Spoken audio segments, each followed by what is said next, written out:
Welcome back, Flyers nitty-gritty fans, to Getting Gritty with It with your host, Yariv, Wolok, my partner in crime, Vasili, Gianarakos. My friend, how's it going? It's going pretty good. Been working all week. How about you, Yariv? Same, nonstop work. We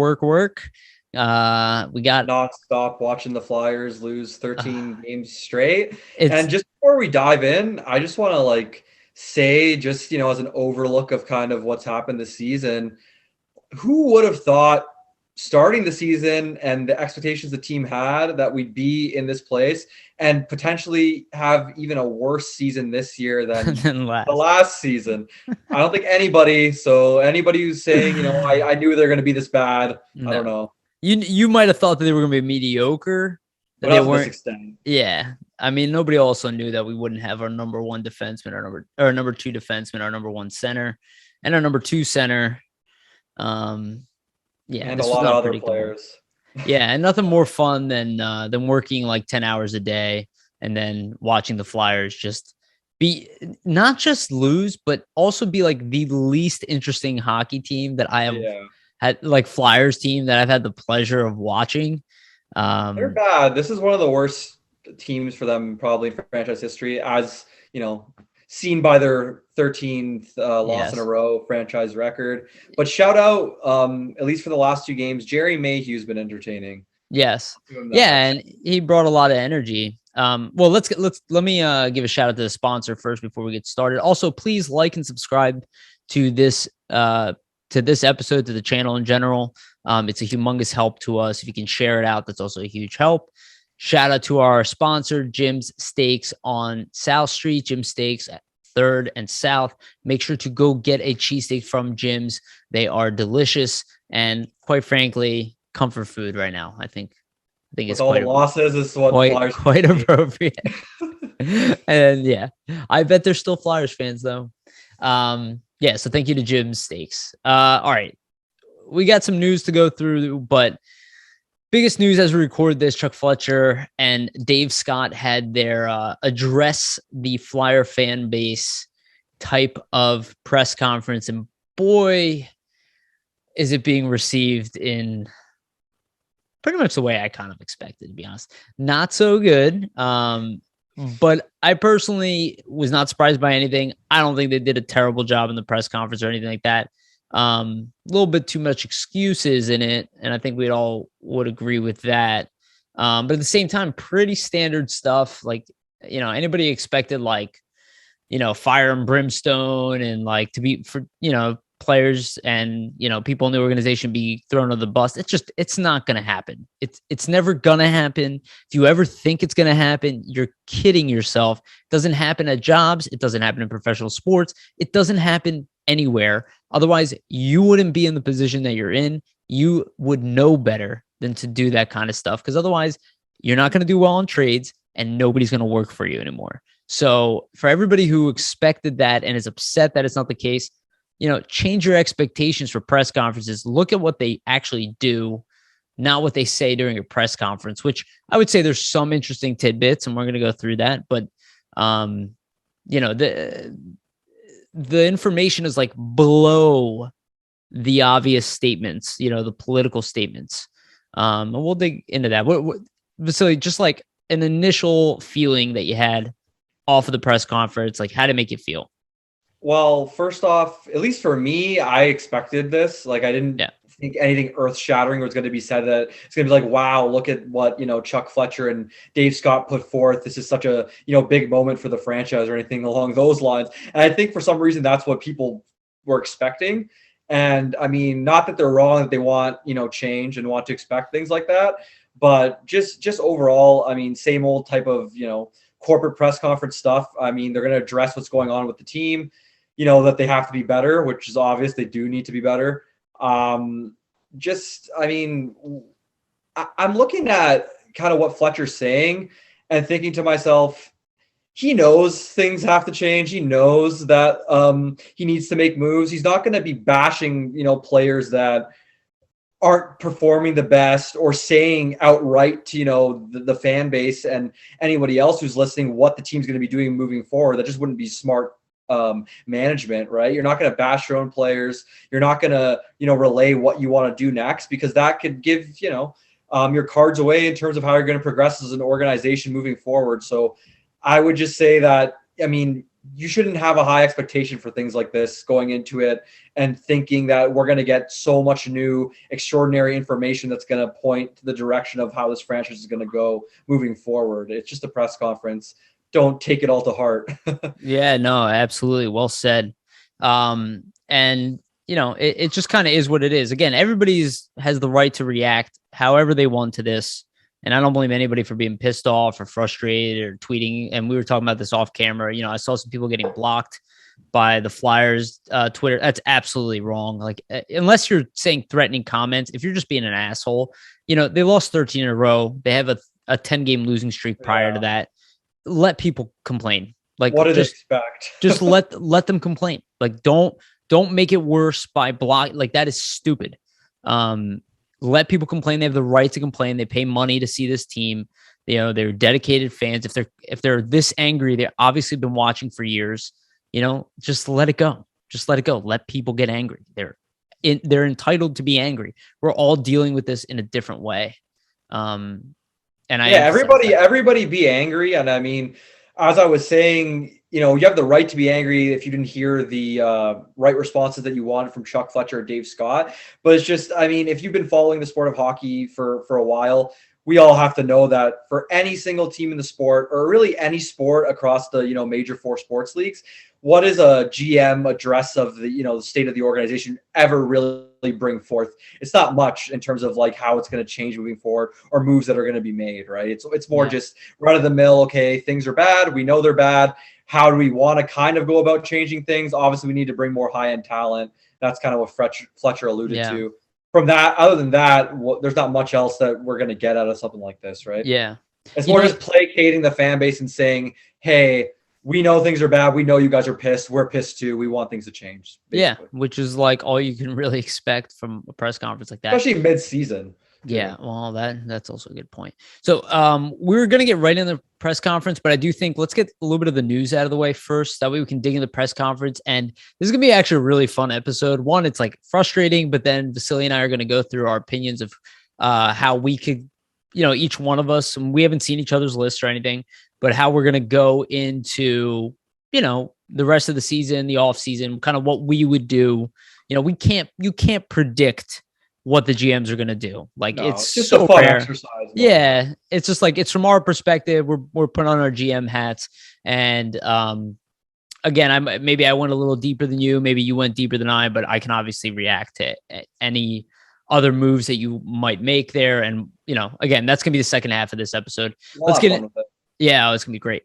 So let's get into the quick news. Obviously, the big news is the Flyers hire John Torchetti as an assistant coach.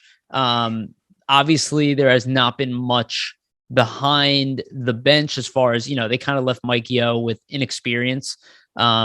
I don't think that's contributing a 13-game losing streak, but, from a logistical standpoint, managing the team, potentially improving parts of the team, I think this was needed. And I don't think he's going to be here very long. Like, even going by the press conference, he was brought in here to take a job for a couple months. This is a guy who consistently has taken over for coaches and then let go afterwards. Nothing new to him. And I've seen it, we've seen it in our short time.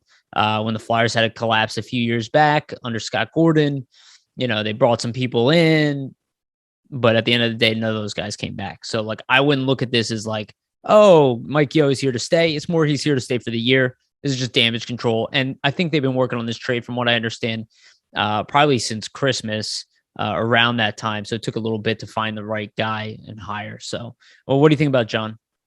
I know that he has a lot of junior coaching experience under his belt. He also was a part of that coaching staff for the 2010 Blackhawks team, though. All those players that were involved in that whole scandal with Kyle Beach, and even Kyle Beach himself has praised Torchetti as being, one of the best coaches they ever had. So he wasn't directly involved in any of that. So there's nothing negative in terms of that coming in from a Flyers perspective. And I mean, there's not much to really dissect. I think, as you alluded to, Yariv, it's more just somebody to help fill the gaps and just help out with the coaching staff. They're obviously a coach short from what would normally be on an NHL bench, so I'm sure that does help the everyday in terms of just structuring practices.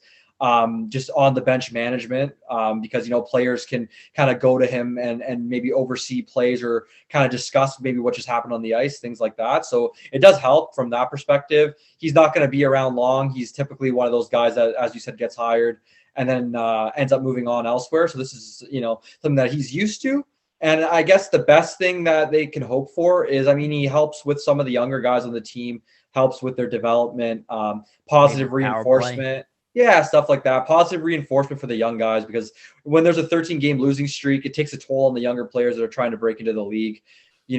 Confidence-wise, it's a big thing in hockey. If you don't have confidence, it shows up in your game. If you look at a lot of the younger guys on the team, you can definitely see that that's lacking.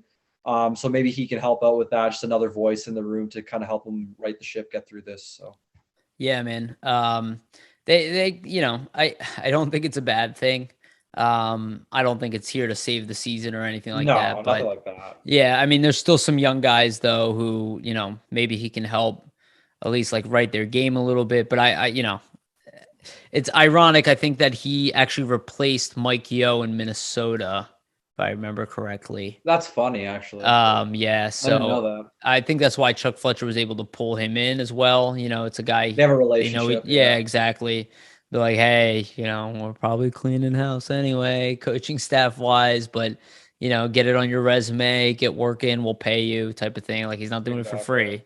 Yeah, exactly. Yeah. So, unfortunately, I believe he does have COVID. Oh, really? Yeah. They said he's on COVID protocol, but wow, that's unfortunate. Well, speed recovery to him. yeah. Yeah. From what I understand, I'm pretty sure he was asymptomatic because he didn't even know. He just tested. Good news. Good news. Yeah. So, John Torchetti, good luck. And also tidbit about him, he looks like a Sopranos like character. Yes, he does. And his name. He's got a scowl. There's not a single picture of him smiling. That's what I noticed. It's like all like he's like that guy. We kind of need that right now. Somebody gave the puck away and fucked something up. Yeah. Let me get my scowl face going. Exactly. All right. Other news, Ivan Fedotov, longtime prospect for the Flyers, one of their best prospects, a goaltender that's had a ton of success in the KHL, has made the Russian Olympic team. So that is dope. We will get to see him play. He is an option to be signed. The Flyers own his rights. He's not old or anything like that. But he's been, kind of developing the KHL. The Flyers do own his rights. Maybe one day he'll come over here. Maybe next year he'll come over here. He obviously is developing very nicely, and he's 6'7". He's a big boy. Martin Jones probably won't be here next year. We don't know what kind of team the Flyers are going to put together. I doubt they want to go with all young goalies in the system. But maybe next year, maybe the following year. But he's a guy you probably have to pay because he plays in KHL and he's successful. What do you think about Fedotov? Fedotov's a great prospect, and I mean, I don't even know if we could call him a prospect at this point. It's more of like the Sorokin, Shesterkin ilk, that he's like 25 years old, so he's basically fully developed as a goalie. He's playing in the KHL, one of the best hockey leagues in the world, so he has the talent. And I mean, everybody knocking Ron Hextall's drafting. He was a Hextall pick round. Yeah, everybody ignores the goaltender drafting, which has been round 7, 188 overall. He looks like if he's not going to be a backup, he could even potentially be a starter just by his level of work and talent level. And the KHL is it's not the highest scoring league. There is defensive. I mean, it's the second best league in the world. Yeah, I'd say. And I mean, I have some stats here actually. I was about to go through his stats, but so this season, he's got 2 goals against average with a .919 save percentage. He's 14-10. Last season, he had a 221 goals against average, .925 save percentage. The season before that, he's 14-7-3. We should point that out as well. Yeah, that too. That season prior, and then the 3 seasons ago, he had a 210 save percentage or 210 goals against average. .931 save percentage was 10-16. So he's had pretty decent records aside from his first full KHL season really. Yeah. And great never stats. lower than I'm sorry to interrupt you, but never lower than a 900 save percentage outside of the one game he played as like a 20-year-old in the KHL. Yeah, so he looks like a good one. And I mean, if they can get him to come over, that's one less negotiation in terms of a backup goalie. And then also even more internal competition because you'd have him, Sandstrom, and maybe Urson even battling for that backup position. So that never hurts. And then you never know if one of those guys showcase themselves, could be a trade chip, to use. Everybody needs a great goaltender. So 100%. I mean, Sandstrom looked really good at the NHL level. He's definitely got NHL potential. Ersan is probably the best of them. Ustimenko, down year this year, but obviously played very well prior to his injury. Yeah. Again, the Flyers have goaltending prospects, and then the icing on the cake there is Carter Hart, and that's a position of strength for them. Which, I mean, could you have said that like 10 years ago? No, or even before that. I feel like everybody is the losing has made people just like go crazy a little bit. I totally understand, but you have to slow things down and recognize that not everything is broken. It might feel that way right now. There's definitely something wrong with this team significantly. There's a lot of good prospects. It's not everything, and it's not completely devoid of talent. That's not the case, but there's something wrong here. There are a lot of players underperforming, so no doubt about that. And then let's go to the last piece of news here. Isaac Ratcliff gets his first NHL call-up. He was called up today. With a slew of other moves that were made. Connor Bunaman and York were put on the taxi squad, so we'll see if York ends up playing. I could see him be maybe given a game off because of the Islanders game. He just got roughed up a little bit. And then Sandstrom, Sandin, and I forget the other guy. Who's the other guy who got sent down? Fuck, it's escaping me right now. I think it's Bunaman. No, Bunaman's taxi squad. Who's the other guy that was called up? Why the hell am I forgetting this? I just looked at this in the Flyers. It's slipping my mind. I literally just looked. Hold on, I got the Flyers presser right in front of me. Jackson Cates, that's it. There we go. Yeah, so they go back to the Phantoms. Crack sometimes. I don't know why. Yeah, well, we'll go through that as far as opinions. I do have an opinion on him too. So yeah, Isaac Ratcliff, a former high second round pick, initially ranked in the first round, definitely has struggled offensively. Had some injury problems as well, but I've said this over and over again. He was always going to take a lot of time. I would like to see what he can do at the NHL level. I still really like him. He moves so well for a big man. He's very big. He's 6'6". Doesn't play like he's not necessarily mean, but he could absolutely come into play next year for this team. And as a guy who you can start off on the fourth line and play him like 10, 11 minutes a night and just like let him kind of build up into that middle six forward that he was touted to be. What do you think about Isaac Ratcliff? Ratcliff's very interesting just because there's a lot of potential. I mean, as you stated, he was touted to go in the first round, went a little bit later than that. So there's obviously some expectations in terms of how, he could progress and maybe be an impact player for the Flyers going forward. He still is only 22 years old, very young. And people need to, just take this notice that a lot of the times with the bigger players, at least I've noticed, watching the NHL for years, 100%. They take a lot longer to develop. So got to be patient with a guy like, you got to be patient with a guy like him. He's got all the physical tools, 6'6", really big, strong guy, good skater as well for his size. And I mean, he hasn't had the worst seasons. I mean, 31 games so far. He's got 10 points this year. Last season was a very down year, but he had a ton of injury trouble. So we're not going to fault collapse him for that, lung and COVID, which is, probably the worst combination ever. Yeah. And then about not being able to breathe. Yeah, 53 games played his first full AHL season. He had 15 points. So there's been a bit of progression. It'll be interesting to see if he gets a game in. I think he's a guy that could factor in on the bottom two lines, in the next few seasons for the Flyers. Mm-hmm. And he's got that goal scoring potential. Somebody that they definitely don't want to give up on, I would say. Let him develop, let it be a slow burn. He's had 50 goals in his last OHL season. He had a 41-goal OHL season. Those aren't numbers to balk at.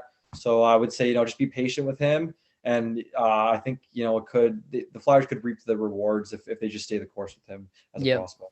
Yeah, absolutely. And asking people to be patient right now is it's tough, but tough. This is what it calls for, especially with the young guys. Always, can't rush them. It's always about being patient. I know people don't like that, but It's just the reality. Like not being patient with winning, but like patient with players. Like it's player development. You got no choice. They're not going to move at the pace that you want them to. Almost ever. Almost ever. All right, let's get into the press conference because this is kind of like the big meat. So Flyers obviously had their press conference today. There was a lot said. I don't think we can really go through everything. I'm not pulling up clips and stuff like that, but we do have some topics here. We'll go through them. And obviously, Vasili, if there's anything else, you can bring it up. Sure. So one thing that I wanted to talk about, and we'll just go through the list that we have here, is Chuck Fletcher mentioned that they hired more in player development and that they plan on doing that more. That's something, obviously we've been talking about, that clearly there's a development problem here. They mentioned that they were short-staffed under Hextall and that they didn't have enough player development people. So it could be a long-stemming issue, really. It could be. I don't fully buy that. But I do think it's at least optimistic that they recognize that they're hiring other people. Having said that, there still needs to be better player development. But I just thought it was interesting that you brought it up. Yeah, I thought that was a really interesting tidbit. I was actually had a tweet specifically while the press was going on about that, just because I found it so interesting. Because it's obviously hard for us to know. We're not, in the organization, in terms of confirming if actually, they did double the development staff, hiring analytical staff, adding new scouts, etc. I'm sure if he's going to say something like that, it's not a lie. But nonetheless, he did also state in that little tidbit there that sometimes players aren't talented enough to develop, and the talent just isn't there. And I found that very interesting because maybe that speaks to some of those Hextall picks that were kind of off the board that people weren't expecting, and also could speak to some players on the roster that maybe he's not liking their development, and maybe we see some of those guys get moved. So I thought that was the most interesting part of that. Not the fact that he's doubling up the development staff, which is great, and that's something you should be doing as an organization, because the more resources your players have around them, the better, and the better opportunity for them to pinpoint things in their games they might need to work on. But just from the fact that he was talking about how those guys or some players, just don't have the talent to develop. I thought that was telling to me in terms of maybe how they're going to go and move forward. Yeah. Well, it's tough, man, because it's not like Fletcher's got a better drafting history than Hextall. No, it isn't. It isn't. I know everybody's something. I know everybody's really down on Connectny, but it's not like Connectny is not doing anything at all. And he's had an all-star season. He's a really good young player. I know that bothers people to say, but it's just the reality of it. He's had his ups and downs. A lot of young players do. Maybe he's not an elite guy. We'll see. I still think time will tell on that. I don't really go by what other people say, where guys are developed when they get frustrated. They're like, well, this guy is what he is. Because then the following, I just see people say stuff and then revert from those statements a year later. So it's different if he was 30 years old or something. He's 25. Yeah. So if he's performing to the exact same level is this season when he's 29 years old, then the jury's out. Sure. Yeah. He's still 25. So it's not over for him. He could progressively get better. Yeah. It's not a done deal with Connectny. Yeah. Also, when the team was playing well, he was playing better. The one thing it's super frustrating. This is kind of off topic. It's man, this team misses the net all the fucking so much. It's absolutely insane. I'm not just talking about Connectny. Jesus fucking Christ, dude. It's the defenseman specifically. Else. Dude, it's either they either don't hit the net, the defenseman, or they never get the puck through to the net. It's killing me how many times they miss the fucking net. But yeah, no, I totally agree. Not enough high-end talent was definitely said. That's next on the topic list. And it's interesting because that is clearly the case, but it's not the reason they lost 13 games in a row. No. And I'm going to say that over and over again. What we're watching is not an issue. The worst teams in the league aren't losing 13 games in a row. There's an utter collapse here of some sort. They're very fragile. Mentally. Yeah. And yes, there isn't a top number one center in the system right now. At least, obviously, we thought Frost could be that guy. He obviously is going to take more time if he is that guy. Clearly, he's more likely like a middle six guy at this point.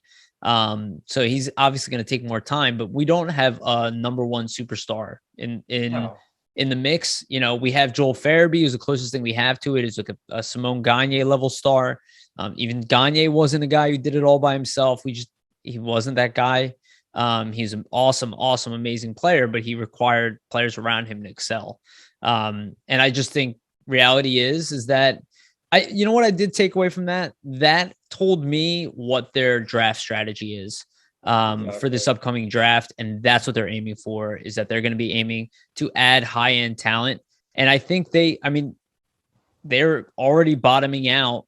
I mean, I think there's nothing wrong with this team moving on from their veterans and saying, hey, this year we're going for a high pick. Like it's a deep draft, especially at the top.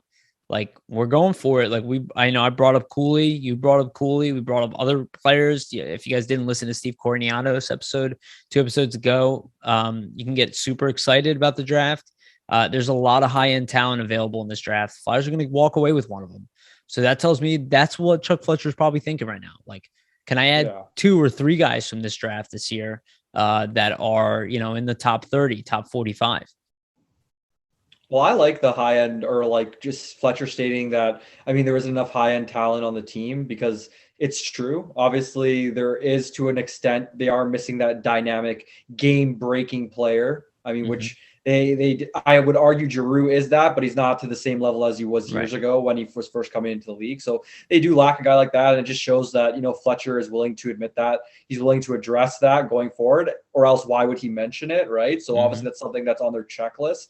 And I think it's not necessarily that they haven't been doing that even to when Fletcher's taken over, right? If you look at the players they've been drafting the last 2 years, I feel like it kind of leans towards, you know, look at skill first, look at the, you know, dynamic ability of these guys. That's why we're going to draft them, like a Tuamala or Bobby Brink. It's more guys that can score, not like those two-way types, where I think Hextall was kind of targeting the two-way player more. And it looks like Fletcher's going for, like, you know, more scoring prowess for some of these prospects. And I think obviously the Flyers need that. So I think it's not something that is new. And I think they're going to keep doing what they've been doing the past draft. You know, who's a skilled guy that we can pick that's going to make an impact for us when he does reach the league, or if he is one of those players that can come in, you know, straight out of being drafted. And it's a great opportunity for the team. They're looking like they're going to have a top 5 pick. That's a franchise-changing pick if they can hit on that, right? Totally. So you can, if you get a pick like that and a player of, you know, a Cooley or Wright's magnitudes, this could be something that, you know, switches up quickly in a la the Rangers in terms of, you know, a rebuild, where you get one player like that. Some of your other picks that you've made previously, like a Brink and Tuamala, start making their way into the lineup, and then you see that infusion of younger talent that, you know, has that game-breaking ability onto your team. And it's not, you know, a linear process with those guys. They're going to have ups and downs as well, but you have to wait for these prospects. Like more often than not, a first, like if you're not a first-round pick, you're not going to be making the NHL your first year, you know, after being drafted. So it's something that needs to, you know, be brought along with patience. As we said before, that's not something the Flyers fans want to hear, but it's just the truth in terms of the development process. So. Yeah. And that's why I want Logan Cooley, honestly, because I've talked about this over and over again. The USN TDP just develops professionals, and he's a guy who would be ready very fast. Exactly. At most a year, you know, waiting for him, because you can look at the way the other guys from that program are. They literally need 1 year of development, or they're right in the NHL. Or none, yeah. So it's like, that's my top goal right now. He's ranked around 6th, you know, and that doesn't include the Flyers actually winning the lottery draft, which is absolutely possible, and doesn't even need to be relied upon. And if they can make the right moves in the offseason and get some extra first-round picks, you're talking about, you know, stocking up this franchise quickly. And then, you know, using the off season, they're going to have some cap space. You know, there's still potential to turn this around. But it's just not going to be easy. It's not going to be easy. And I personally think Chuck Fletcher needs to start It's tough because there's so many injuries, and I really don't think he can afford to trade guys with all these injuries because like you No. literally are short on players. But at the same time, like if you can maximize value for some of these guys, you got to look at it.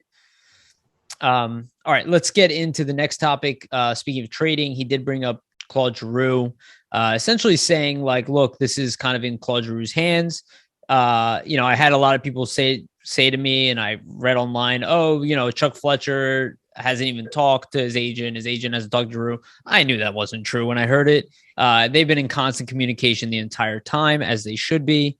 I'm sure Claude Giroux doesn't want to go, to be honest with you. And I think the Flyers really need to convince him to waive his no trade clause. And I think the way to do that is to say, hey, we'll re-sign you in the offseason. They could be lying, but it doesn't really benefit him too much to just finish out his contract with the Flyers. I think he'd be better served going and playing for a Stanley Cup. And then you're a free agent and do whatever you want. And I think the Flyers should definitely be open to bringing him back. Obviously not at the $8 million cap hit, but if they can bring him into like a 2-3 year contract, I mean, I would prefer 3 years at like $5 million. That would be awesome. Perfect. Yeah. Again, that's kind of optimistic, but if we get a hometown discount because he wants to be here, I think that's a best case scenario. What do you think about his comments on Giroux? For Giroux, I think more Fletcher saying things we kind of already knew. Sure. They're, what is it, 2 months away from the trade deadline. Their best players, UFA. Let's not kid ourselves here. There's been some sort of conversations, or at least, crossing of the telephone wires in terms of what's going to happen with Giroux going forward. He's been everything for this franchise ever since he donned the jersey. So I respect the fact that they're going to give him the choice in terms of where he wants to go and try to accommodate him that way. Obviously, you need to try to maximize the return, get the best value that you could possibly get back for him. Yeah. But that's something you got to do by him just for being such a trooper for the team throughout all these seasons, right? Trade him to maybe a destination that would be favorable for him. This is, a nice sending off. It's only 1 month. Yeah, exactly. Only 1 month of your life. Exactly. And the thing is, he's like, he could come back. He may not. That's up in the air. I'd like, as you said, to see him return. He's a great example for the younger guys, somebody you'd want younger players to model their game after. So why wouldn't you want him in the fold?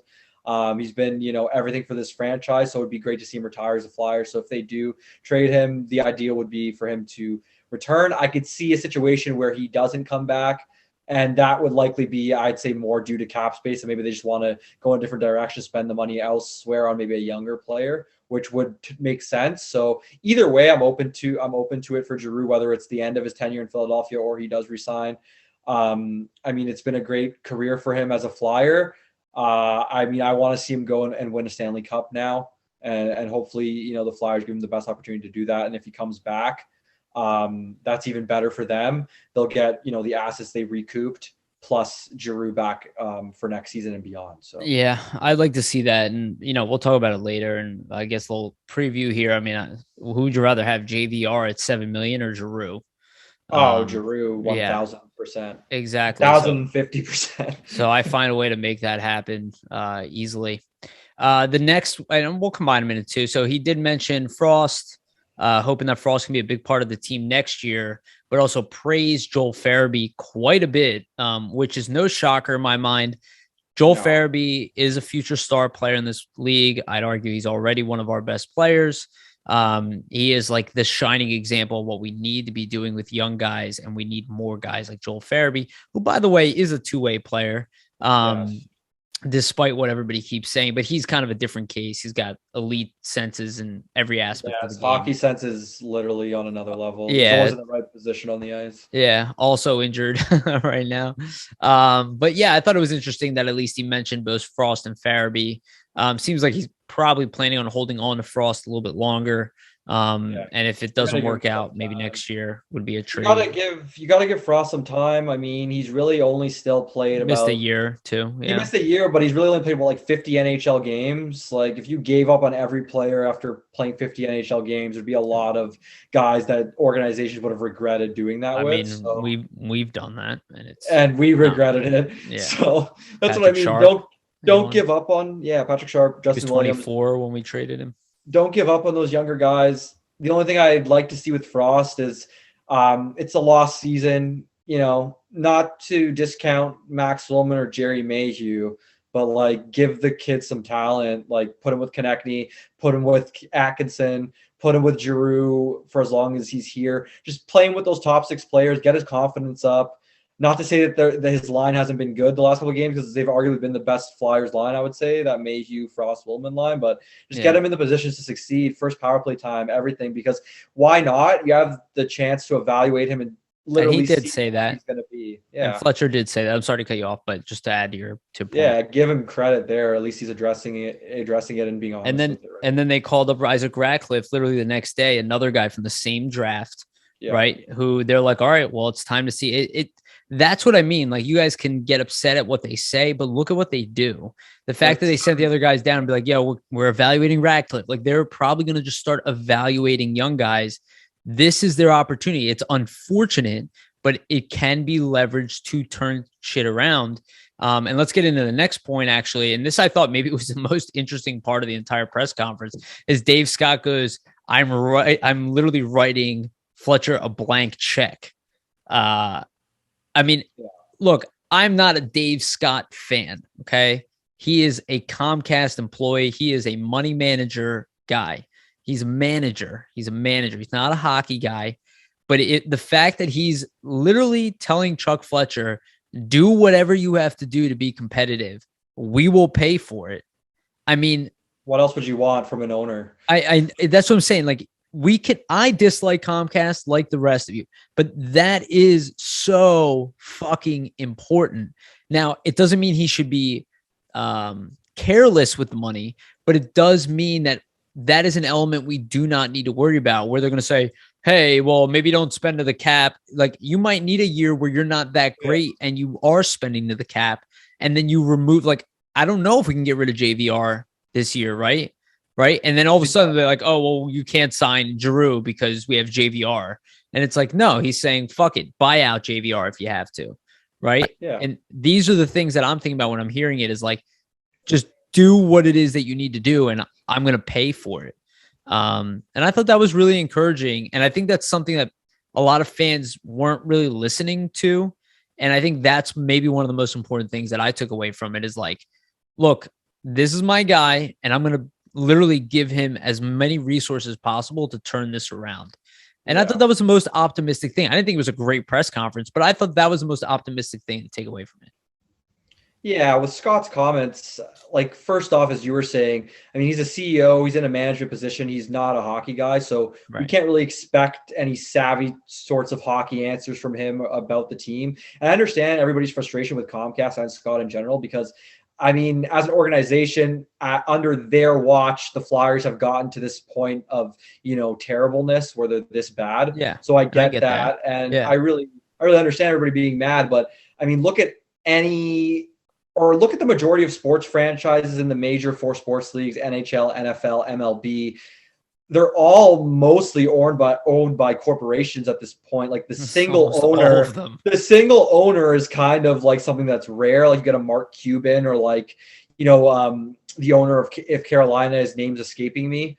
But either way, like Eugene Melnick. Yeah, Melnick. Yeah. So most of the NHL teams are owned by corporations, so it's not anything new. That's the first thing. So you shouldn't be like basing, the Flyers are bad because it's a corporate ownership. No. And to that point, I just want to add this. I'm sorry, I'll let you continue, but Dave Scott did mention that he's been doing this for 9 years, which, quite frankly, I was ignorant to, because that means he wasn't very involved, and now he's had to be elevated because of obviously the death of Ed Snyder. Yeah. So this isn't a guy, still not saying he's a hockey guy, but he's not like completely new to the organization. I thought he was brought in just a few years ago. I should have looked into it more, but he's been running the Flyers through Comcast for this entire time. Yeah. And I think not a big change there. I think too, like, people took it the wrong way. They said, oh, I'm giving Fletcher a blank check. And I think a lot of people kind of misinterpreted what he meant by that. Really? What do you think? Well, I think people were thinking, or I saw online people saying, oh, the team's doing it again. They're not going to rebuild. They're going to go, back into retooling and just like signing UFAs. And people want really a full teardown because they're pissed. Yeah. And the thing is, well, that's not happening. That's not happening. That's not happening. First off, but It was never going to happen. But second thing is when he says blank check, I think he more the lines is trying to get across the fact that anything necessary to get this team back to competitiveness, I'm open to doing that. Like losing $15 million on a or whatever, $10 million on a Lane Vino. As you know, a fan base, Flyers fans should really be ecstatic to hear that from an owner versus like a Tom Dundon out of Carolina who pinches every single penny. Yes. And like trades away, you know, Calder Trophy nominees because he doesn't want to pay them like an extra $200,000 like Alex Nedeljkovic. So, you know, people should be kind of inspired by those comments. I don't think they should be so negative about what Scott says. About offering to pay for all of the fucking fuck ups and be like, hey, I'm going to fix it for you. Yeah. And also give him credit. I'm going to try to. Give him credit where it's due. This was not announced that he had to be at this press conference. It was a surprise. He came down and he faced those hard questions. Hate him as much as you want, but you know, he stood in there. He took some tough questions from some of the beat guys, like Charlie O'Connor was asked some tough ones. Even Bill Melcher was asking some tougher questions as well. So gives Dave Scott credit for something that he didn't have to be present for, and he took, you know, the punches, rolled with them, and it shows that there is a level of care from, you know, the higher ups in Comcast that aren't involved in the day to day. And realistically, anybody thinking that Dave Scott is the one, you know, giving Fletcher a mandate because he's saying blank check, I don't want to, you know, I don't want to lose, I don't want to rebuild, I want to be competitive. What do you expect an owner to say? And Scott's not telling Fletcher to do anything. He's the hockey guy. He's in charge of everything hockey related. He said that, essentially. I don't think there's any mandate from Scott. He's giving Fletcher the reins. So if anything, be mad at Chuck Fletcher, not at Scott. That's my opinion. Yeah, no, I think that's a very, very astute analysis. And, you know, first of all, I do want to take a second. I do want to give both Fletcher and Scott credit for, you know, again, it's their job. You know, I don't want to give them too much credit, but, you know, it's not easy to do what they were doing. So, you know, I give them credit for that, you know, doing it in person, recognizing they're just going to get shelled with questions, that they just have to sit there and just take it, but they recognized it. And, you know, I don't love all of their answers. I thought some of it had excuses. That's some of the stuff that's concerning to me. Yeah. We can talk more about that, but, you know, I do give that credit, and I give credit to the media and Charlie O'Connor, obviously included. They asked great questions. I thought this was actually one of the better press conferences from the media standpoint, where they didn't really pull any punches and they asked what they needed to ask. I'm sure they wanted to ask even more. And, you know, I think Fletcher and Scott answered it as well as they could from a political standpoint. You know, I think some credit needs to be due there. I think you said you did well there, Vasili, bringing that up, because I definitely think that's a good point. And I don't really think that this. Let's talk about the blank check and the retooling versus rebuilding. And obviously we're going to get into our steps for that, which is like right now the most exciting part about this podcast. But 100%. Yeah, dude. But you know, you know, it's interesting because like Dave Scott was like saying, I could tell Fletcher was getting a little nervous. He's like, I want to be competitive next year, you know, or the following year. And it's absolutely fucking possible. Just the first and foremost. What you would want to hear, though? Would you want them to say, "Yeah, we're going to be shit for 5 years"? Like, well, they want blood. Like, they want people to be like, "We suck." But no management. They're not doing go that. Out and actively. They're never going to do that. They're not, because think about it from a manager's perspective. You actively never going to do that. You actively shitting on the players on your roster openly in the media, first of all, is going to be a huge story across all sports media platforms. Terrible idea. Which is something you don't want. You don't want even more eyes on this product that, you know, is having a 13-game losing streak going on right now. That's the first thing. You're trying to stop the losing streak, and you're trying to make it feel worse. Exactly. The second thing is you actively undermining your players is going to, you know, be a negative in terms of you trying to trade anybody, get assets for them. Yeah, well, you don't think much of them. Overall, it's not a good manager standpoint. So you got to be realistic in what they're going to say in a press conference, as we were saying at the beginning of the podcast. Yeah, no. You're spot on, man. And I think it's at least like, okay, look, the reality is, and you'll see this in my plan. I mean, I almost feel like everything that he said is kind of like, yeah, that's my plan. Like that's what I see are the steps. Basically. I think it's going to take more than a season to really get in the competitive. I think it's going to take 2 seasons because I think you need to clean up a little bit. I really don't think the cap situation is that bad. It's really just 1 year of kind of like cap management. You don't have anybody making over $8 million when there's a ton of teams in the NHL that have players making over $8 million going to next season. Yeah, it's really not that bad. And even minus all the UFAs, I mean, you're talking. And the cap is going to be going up from season to season too. Yeah, dude. That's a great point, actually. Maybe not next year, but definitely the following year. And significantly too. Yeah, it should go up like 7 or 8 million. All that stuff. So I don't think that I don't think they're that far off from what they're saying. I like the aggression. And what that tells me is like, really, they're going to be making moves. Like, I wouldn't expect them right now. He said we have 2 months until the trade deadline. They're going to evaluate. Yeah. Claude Giroux, if he's traded, he's not traded early. No. It's not happening. The war will start early for it. But if he doesn't want to leave, you're not going to ask him. He's not going to be like, oh, well, I'll leave now. He's going to be like, well, all right, well, I'm going to leave right at the trade deadline. I'm going to play 2 months away from my family or bring them with me. Right. And then if I want to move back to Philly, I'll move you to the Philly or New York or one of those areas nearby, if that's really what it wants to do. Or he re-signs in Philly, which is like, again, that's end of the year or end of the, it's a late trade deadline this year too. It's, I think, end of March or something. March 21st. Yeah, exactly. And then the other guys you can maybe get a head start on, but Broussard is not healthy. Right. Yandel is healthy, but your team is decimated. And like at this point, I don't know if they're going to do that quite yet, but it does tell me, hey, we plan on being aggressive. We know we have to go get high-end young talent. We know we need more high-end talent in general. It tells me they're going to be moving on from players. Like it's going to happen. And who those players are, I think we have some that are obvious. And I wouldn't be surprised if there's a couple that are not obvious. And they're probably not the people that most fans are screaming about on Twitter because you don't blame your best young players for your problems. You support them. And Chuck Fletcher did say that. He said, we have to give them the support for them to succeed. And that's what you were saying earlier, where some of these guys don't have talent. Some of them don't have the right environment for the talent to flourish. And that's what we're watching with a lot of these talented young players. Like, I'm not trading Ivan Provorov. Sorry. I'm not trading Travis Sanheim. Not trading Cam York. There's a little preview to what's coming. But these are not things that are top of my list. Like, I don't even need to do these things to improve.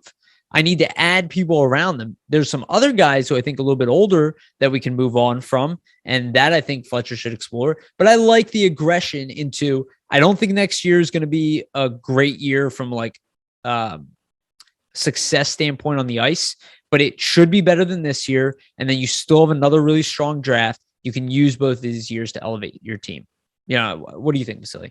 I agree. It's a good jumping point. The next 2 seasons, it's more just about making sure you're in the position to succeed long-term versus just having it be a short-term thing. And as we were saying, I mean, the aggressiveness shown by management and, talking about the young players needing an environment to succeed in, that's what you want to ultimately hear. You don't want to ultimately hear your management team saying, we're going to trade away all our best young players and start from scratch because, that's what we need to do. No, because if you trade all those young players away, you're going to just need to draft more players who are going to also take that same amount of time that you just wasted on these guys to develop. And then you're ending up in a Buffalo Sabres situation, Arizona Coyotes situation, where it's just a culture of first of all losing for years. So. No, I love what you just said there. I want to talk about Arizona real quick.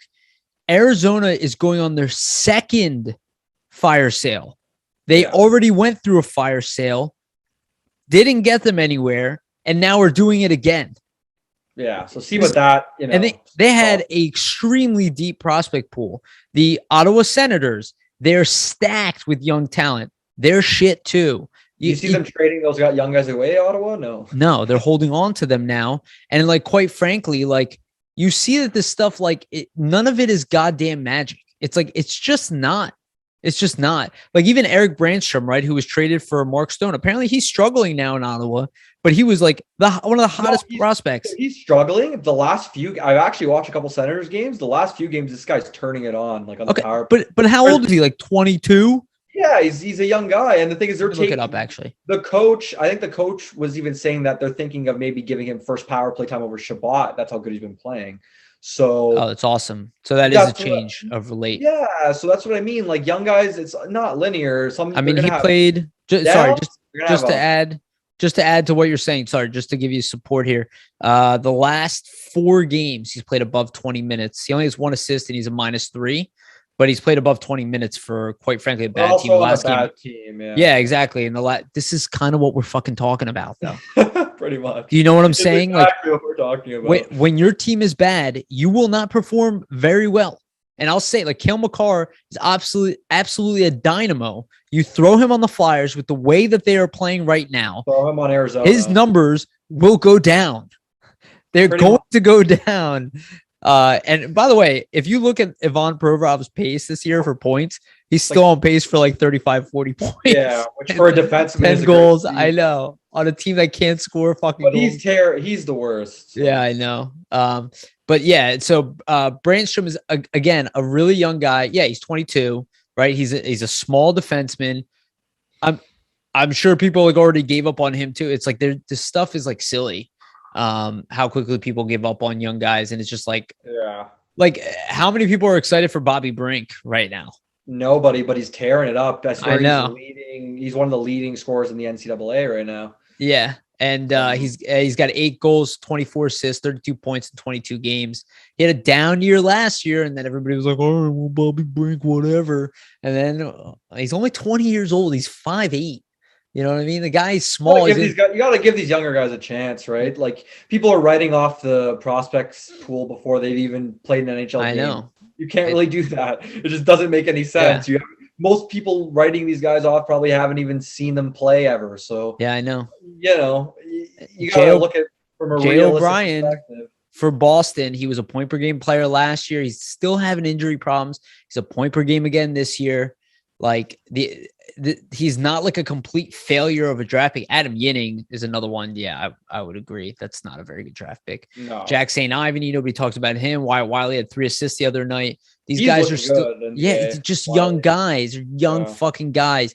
They're meant to stay here and just develop. They're not supposed to be the cornerstone of your team. Majority of them won't be. And that's what I think Fletcher was referring to, is that's what you're talking about when you don't have the high-end talent. You only have cornerstone piece. Right. You only really have. Yeah. There's pieces in place though that can surround that. So if you bring that Cooley in or Shane Wright, that could be that cornerstone. You know, it's not like you were saying earlier, the team's devoid of talent to surround guys like that, right? If anything, if you add a Logan Cooley, you'd be like, oh, this team's got a lot of really good young prospects. Pretty much. Yeah. I mean, it's really just the Nolan Patrick miss, who, by the way, had a absolutely gorgeous goal last night. Oh, sick goal, yeah, he's got 5 points on the year in 13 games now. He's playing again. He's a +3. Just give him time. He's not looking bad. Yeah, just give it time until people are fucking pissed off that we traded him. And then for all the shit that I got where I was like, I wouldn't have done the Ellis trade. Again, I still think Ryan Ellis is great, but that's why I was saying that. It's like, I don't quit on young guys. I'd rather. Young. Yeah. Yeah, absolutely. It's gonna happen, right? Especially with the injury history too. He's really missed a few years of development. It's a shame, man. I honestly feel I honestly hope for his sake that he does well. He doesn't even need to become a superstar. Just like a 60-point guy in the NHL is fantastic. And then just to wrap up like the press conference stuff, you want to talk about how they were just talking, or Fletcher and Scott were just mentioning the injuries were shockingly bad. Yes, go ahead. You can take those injuries. Yeah, take the lead, and I'll comment on what you have to say. Just for that, I mean, that's pretty much what we've been harping on. I think the last like 4 or 5 weeks of this, of our episodes, is that with the amount of injuries the Flyers have, it's pretty much impossible to compete at this point. You have tons of top end talent out with Couturier, Hayes, Fairby, Ellis, add Allison to that list too. He was looking good the first 2 periods he played the other night, and then suffers an MCL sprain. Just no luck for the kid. Got to feel for him there. That one hurts me, man. I love Allison. And people are saying they're making excuses with the injuries, and to a sense, it is an excuse because you have players, or you have teams like Vegas who've had almost just as many injuries to key guys as the Flyers doing well this season. And that can maybe go back to just the culture in Vegas is a lot different than the Flyers. When things spiral in Vegas, they're used to winning. They're in that winning culture, so they know how to proceed. If they don't, that's all you sorry to cut you off, but that's all you tear it down, rebuild people. That's what you will have to deal with if you get rid of everybody who's talented. Yeah. You'll have a team that literally is going to be like this for the next 5-6 years. Yeah. And you might be full of first round picks, but you're not getting out of it. I mean, look at New Jersey. They suck. Pretty much. Look at Arizona. Look at Edmonton, who's, majority of teams that do that suck. Pretty much. Edmonton had first round picks for years before McDavid. And how bad were they without McDavid, and even with Draisaitl? Be honest, without McDavid, they're one of the worst teams in the NHL. 100%. Yeah, there you go. How many first round picks are on that team? How many first round picks do the Penguins have in the past few years? Like none. And look how good they are. Yeah. Okay. So, but yeah, just back to the injuries. I mean, it is an excuse in a sense, but I just have some stats here to just go really and deep dive into how many injuries it's crazy amount of injuries. So right now they're at 222 man games lost in the season. Oh my God. That is ahead of 5 full season totals that they've had like in the last decade. No, that's horrible. So that's kind of crazy. They're gonna end the year with like 400 and something. Yeah, and then also one more thing. The only other teams that have more injuries in them this season are the Montreal Canadiens and Buffalo Sabres. So that's also at the bottom of the league. Also very bad. So that just speaks to like when you have these types of injuries to high-end talent, there's just no way to get out of it. And really. Montreal went from being a finals team, which again, they were never that good, but they lost Price and they lost Weber. Two cornerstone players. The entire team takes an entire step back, which is obvious to the point now where GM is gone, coaches, entire mess there. So and that's the thing, right? Like with those many man games lost, there's not much you can really expect. Like it is an excuse. Okay, we want to see the team perform well, but with the way this team is and their just fragility in terms of mentality, you have all those injuries with those key veteran guys going out, then things start to spiral and it's just a sinker down, right? Exactly. So, and what do you think, Yariv, about all that? I mean, let me just name the guys who are currently injured on the Flyers. Kevin Hayes, Joel Fairby, Derek Broussard, who you can knock, but at the same time, he was a top 6 forward on this team. He was just under a point per game player. He was like 0.7. One of his best seasons in years. He was definitely would be a big part of this team if he was healthy. Nate Thompson, who was an adequate penalty killer, but again, a veteran presence. He's probably going to retire anyway, but another injury, Patrick Brown, who was playing really well as a 4th-line center. Samuel Morin, who obviously has not been able to play at all, but a very tough guy, a guy we probably could have used for some of that toughness that we lack. Ryan Ellis has been out, long-term injury reserve. Sean Couturier has been out. There's your number 2 defenseman and your number 1 center. Another stat. Sorry to interrupt you, just with the Couturier stuff. So one sec here. Let me just say these 2 players, and then Tanner Luzinski and Ryan Fitzgerald. That's crazy. 10 players. But yeah, so the Flyers have 1 win that's just NHL level. Yeah, they have 13 losses in a row.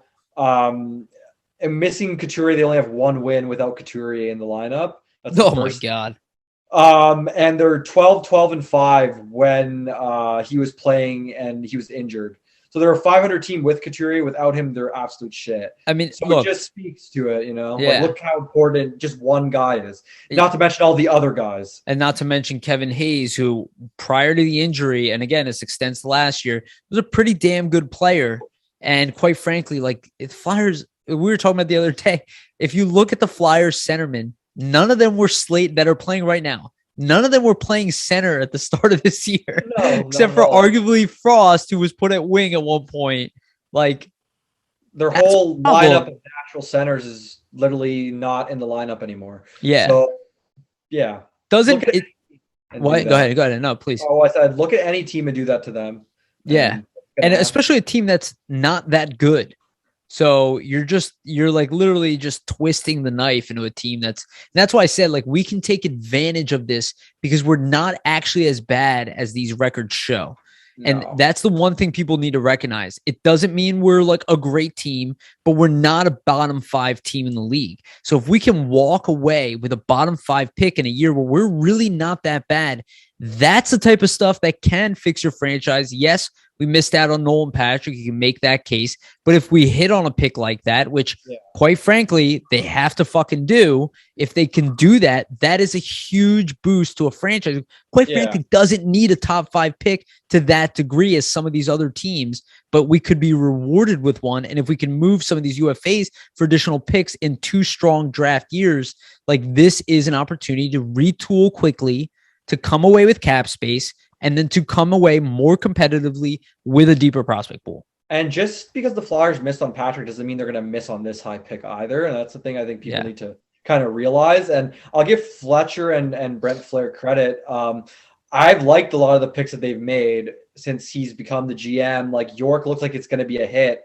I mean, Tuamala, the jury's out, but Desnoyers, McLennan look like diamonds in the rough at this point.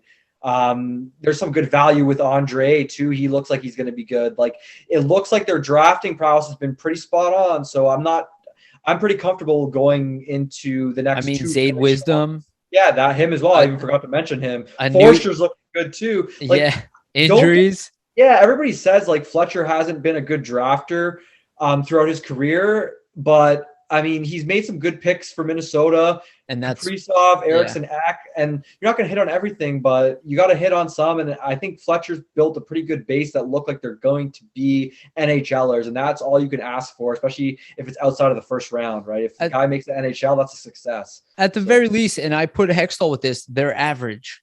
Yes, exactly. They're fucking average. Most teams are when you look back at their record. It's like all luck. Yeah, like you guys can shit on Hextall all you want, but no other GM, including Bobby Clark, who gave him crap, found a way to fix the goalie problem.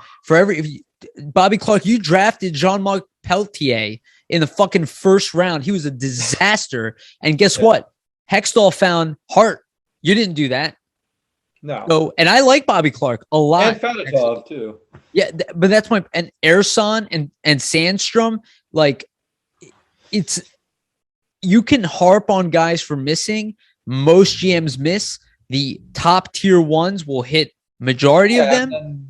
We need that right now, but it's also this is average. It's just exactly. And then Bobby Clark hit on Mike Richards and Jeff Carter in the same first round. You know what I mean? Which is awesome. Yeah, exactly. Like there's always going to be the hits and there's always going to be the misses. That's drafting. Yeah. No GM, no scouting staff is going to hit every single fucking player. Like it's impossible. Absolutely. And we missed on Sam Morin, right? Like that was a weaker draft. And we really missed on Morin, like because he had injury problems. Like it would have been Max Domi otherwise, which don't get me wrong. He's a good player, but he's not a great player either. We probably would have traded him, honestly. He's not, like, setting the world on fire or anything like that. There's a lot of guys we would have probably traded. We missed on Rubtsov. Like even if Rubtsov does become an NHL player, but again, not a lot of guys from that draft kind of excelled. We're like kind of missing. The year we took LeBurge and missed out on the Brinkat, we took Allison, again, injuries, but a great young player, and Carter Hart, at that year too. It's like, I prefer that we did better. I really do, but we're also not doing that bad. And I'm interested to see. Look, I'm not a big Chuck Fletcher fan, but I'm also not going to panic. I just don't fucking do that. I'm not going to discredit the guy. Like we're not going to discredit the guy where he. It can't be everything, right? Yeah, he doesn't do everything wrong. Like he's not the worst GM in the world. He's a smart guy. You can obviously see from the press conference that he does have some sort of plan and understands. The team needs high-end talent. The only way to get that is through the draft. And that seems like something that they're going towards and leaning into, which is positive for the organization, right? Yeah. Because you don't want them to say, hey, we don't need to build through the draft and have them trade a pick away or do something along those lines when they quite clearly need to be picking in higher places in the next 2 really strong drafts to kind of replenish things, right? Yeah, no, absolutely. And I think that leads perfectly in our next segment, but I do think I'm very critical of Chuck Fletcher. I'm not going to cry if he's fired or anything like that. I don't give a fuck. Neither. I'll adjust to the next GM. But like Vasili was saying, like you can't take everything away from the guy because you're pissed. Like he didn't do everything wrong. There's something very wrong here. None of us really know exactly what it is. I don't even know if the Flyers know exactly what it is, but it has to be resolved. And if it requires getting rid of Fletcher, then so fucking be it. Just like I said about AV, I don't fucking. They're not my friends. Yeah, and They're it not looks my like you fucking have free friend. air in the wings waiting, which I mean, I'm not going to make a prediction, but I do think that if Fletcher He's being goes, groomed for assistant GM. yeah, he'll be next. I think if Fletcher goes, I think he'll be like they'll take a very strong look at that. Yeah. And the thing is too, before the season Well, began, they blocked Montreal from hiring him, I believe. yeah, exactly, they did. Yeah. So that just shows they value him, and they should because he's a good hockey mind. And I mean, he's always been for the Flyers organization and tried to do everything on the ice when he was a player for them to win. So I Yeah. believe he'd have the same mindset in terms of off the ice. And I think we need to get into also as well that just because it's a former player doesn't mean he's going to be a bad GM. Like look at Colorado, look at Detroit. I would argue more likely to be a good GM because he's going to be passionate about the team and he has there's a personal connection there, right? I also think that players have a way of responding, and this is where I'm like still worried about Chuck Fletcher. Like I brought this up a few times. He's so monotone. Yeah, it's that hard like to know what he's thinking. Well, sometimes. no, I'm worried that the team is taking on his personality. That he's not incompetent, he's not dumb or anything like that. It's just like our team is monotone. Like when we had Bobby Clark, we were a fiery fucking team under him. Yeah, I mean, he called Lindros a baby, embarrassingly so. But that team was fucking, dude, they dropped the gloves every opportunity they had. Paul Holmgren's an angry dude. He was like, he doesn't say a lot. He had a lot of fire, and I don't know. I'm just like, that's my worry with Chuck Fletcher is that they're taking on his personality. And I'd like to see him change that. Now, he said that he wants him to change that. Yeah. And we'll get into that when we go into players. And also one thing before we go into just like listing off here, before, this season began, everybody was praising Fletcher for his offseason. And I'd argue that the moves he made were the best he could have in his scenario. So, like I said, you got to give him Jack Eichel. That's the only one.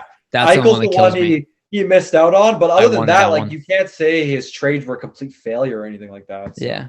You got to be objective and realistic. Like if this team was bottoming out right now and Jack Eichel was like waiting in the wings, can you imagine the difference in the attitude?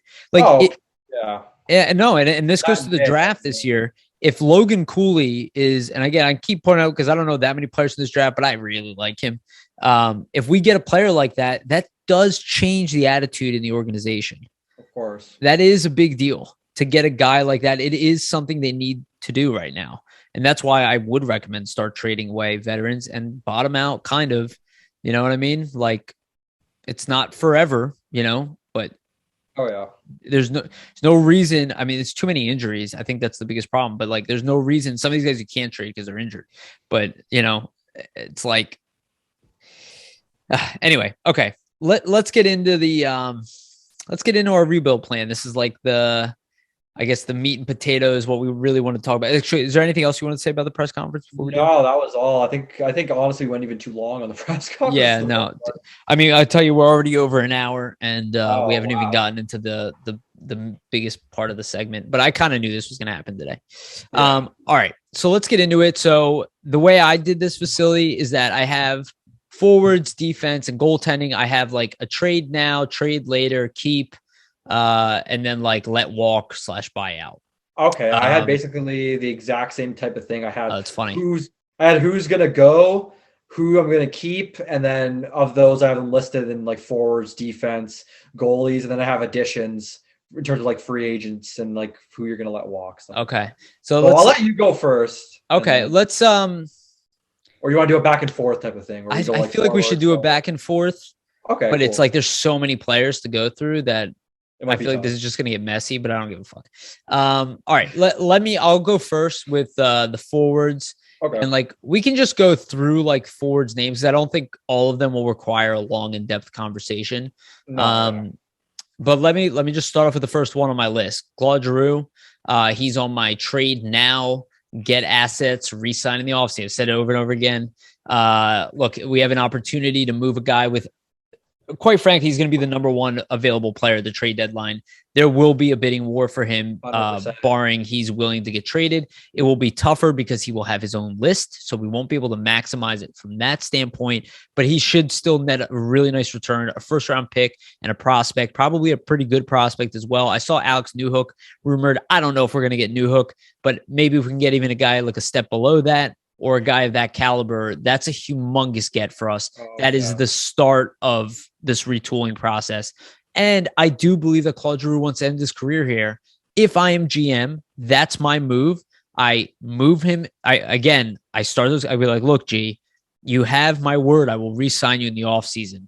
Do this for the franchise, and I will bring you back here. Let's work out a deal today. And if you don't want to sign here at the end, you're free to do that, but I will keep money for you to re-sign you. I want you to finish your career here. I believe he should finish his career here. And that would be my plan. Like, trade him for max value, re-sign him in the offseason, get rid of another veteran if I have to, and I have other stuff on them. Maybe one of these guys will surprise people. But yeah, what do you think? Oh, I like that. I mean, that's essentially my view on Giroux as well. I have him trade now for assets, sign back if you can. So it's not a make or break. I mean, if I was a GM, I would say to him, okay, we have an opportunity for you to sign back here. If you don't want to sign back because let's say you didn't win the cup and you still want to go, be on like a highly competitive team to chase the cup, I would understand that because I mean, chances are the Flyers are going to be in cup contention next year or the year after that. So I get that from Drew's perspective. So you got to respect the player there. Love to see him retire here, but it may not be in the cards. It really just depends, I think, on what happens maybe in terms of the team he goes to, right? Yeah, he holds the cards to his future. That's the reality. And if he wants to, let's say, keep signing one-year deals and then get traded away at the deadline to, help the Flyers and maximize value again, obviously that's a route you would love to go. I don't think he will, but that would be awesome. But that would be great, right? Yeah. But he probably won't. But I mean, you never know what's going to happen, obviously. Yeah, I think realistically, I think the Flyers, and I said this in the beginning of the year, the Flyers were worried about re-signing him in case they bottomed out because they would need him to start a retooling process. Exactly. And that has played out in front of our eyes. And I don't think Giroux wants to go anywhere. And that's where I'm like, dude, I will re-sign you if you want to come back here. Yeah. Like, you're a friend. And I think that's what Fletcher was kind of hinting. He's like, this is a tough situation because we want him here, but we also need the assets for him because it's no joke on what he can return. Even a first-round pick this year, even if it's a late first-round pick, you don't know what you can do with that. You don't know what kind of trade you can make with it. Yeah. Exactly. Like, again, these are two really strong drafts. And I think the rumor was a first.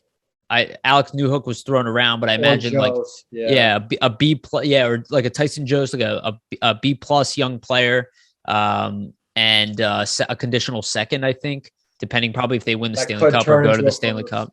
Yeah. So that would be immensely beneficial. And again, if he wants to sign somewhere else, it's totally up to him. But that at least we'll have free agency to kind of go after Johnny Gaudreau or whatever it is that we want to do from there. I'll go down my players and then you can react to them. Does it sound good to you? Okay. Perfect. Yeah. So next on my list is James Van Riemsdyk. Try to trade ASAP. Honestly, like, as long as I'm not losing assets for him, like prospects or picks, I'm moving on from him ASAP. He's overpaid for what he brings. If I can't eat money next year, do it. Yeah. If they want to wait to next year and just kind of middle with it. But if it stops me from trading Claude Giroux, I'm buying him out. And quite frankly, I like JVR at times, but at this point, I'm like, I just really don't see the value for if he was making $3 million a year, I wouldn't care. But quite frankly, like, you play like you're a third line player and you're making top line player money. Yeah, exactly. I agree 100% on that. I mean, eat money this offseason if you need to get him, trade if you want to trade him away, and that's what you have to do. Don't attach any high picks, don't attach any prospects. If you have to eat half a salary, he's only has 1 year left. It's better than having to deal with him. You can at least use the rest of the half of his salary to do something with it. So I'm all on board for that one. Yep, totally agree. Okay. Next on my list is Scott Lawton. My attitude at this point, Scott Lawton is getting older. I like him a lot. He's a warrior. He's a two-way player, but max value of his career is right now. He's signed, so whoever's signing him is keeping him. He's definitely ripe for a playoff run. He probably will excel wherever he goes. If I can get a first-round pick for him right now, I'm totally fucking in, especially if I can get more than a first-round pick. But this is a guy I would definitely look to move at the trade deadline. Yeah. I'm 100% open to it. Not like jumping for joy to get rid of him, but max value. We need picks. You want to retool quickly. this is a guy who, quite frankly, is replaceable and would be coveted by a playoff team. What do you think about? Yeah, and you're right there. I mean, his rumored value was like going rate was like a first round pick. So I I'm think it was imagining two first-round picks a couple years ago, if I don't Oh, remember. wow, Or it was a that's first and a second. I'm sorry. first and a second, yeah. So Yeah. that's crazy value for a guy like him, especially with what he's bringing to your, I mean, roster. It's probably not even at that value, I would argue. Like, I mean, a first round pick, I'd hold it a lot higher. Personally, I have Lawton staying, but I mean, I wouldn't be opposed to him going either. What I is just he have him making? staying for other. He's making about 3 million, I think. It's 3.5, I think. I think it's 3 million. Let me double check so we get it right, just because I don't remember. Why can't I find him? You're right, 3 million flat, and he's signed for the next several years. I would say there's a good chance he's not getting traded, but that's what I would do. Well, I think it shows that the Flyers want to hold on to him, but he's 27 years old. He is the player that he is. He can produce more on a team that's playing well. Like I said, I want to get a first-round pick. I want to retool quickly. I have two really strong drafts. That's my move because I know he's a high-valued asset. That's smart, yeah. Yeah, and quite frankly, not something we necessarily need for this year and for next year. Maybe in a couple of years, but hopefully by then, I have other guys like Denoye. I have Luzinski. I have the options to bring somebody else. Yeah, to bring somebody else. Younger, cheaper Ratcliff. Exactly. Like I'm open to it. I'm very open to trading Scott Lawton at this point. All right. Let's go to the next one. Derek Broussard. Currently injured, but he's absolutely a trade now for me.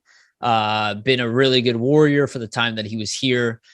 His best season, like you said, in a while. If he is healthy, which I think is a caveat to this move. Otherwise, he probably just walks in the offseason. But I definitely try to trade him for like a third or fourth round pick this year. He seems like appropriate for a fourth round pick for a playoff team. A guy who'll play in your bottom six, put up points for you, play in all situations. Most likely like secondary power play or just like secondary scoring on your team. But I think he's had a nice year. Plays all three forward positions. I think it's just, again, trying to accrue assets for the next 2 years. So Derek Broussard, goodbye. Oh yeah, I agree on that. I mean, same thing, traded for what you can get.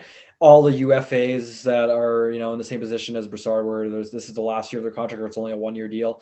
Why not trade them and recoup the assets for these drafts that are super strong? Yeah, totally. All right, next player on my list. Well, I did have JVR listed here for a trade later / buyout as well. Listed on here twice because I said it already. Any way you can get rid of him at this point is the goal.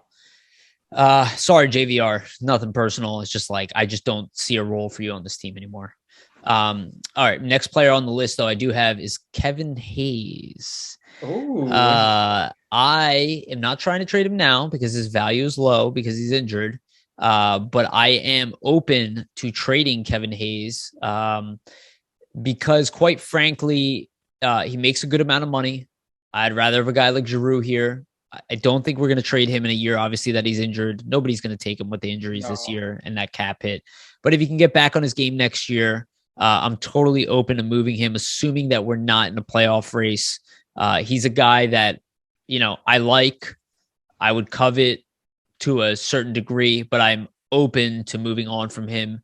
He has a modified no trade, I believe. Yeah. So he has to submit a list.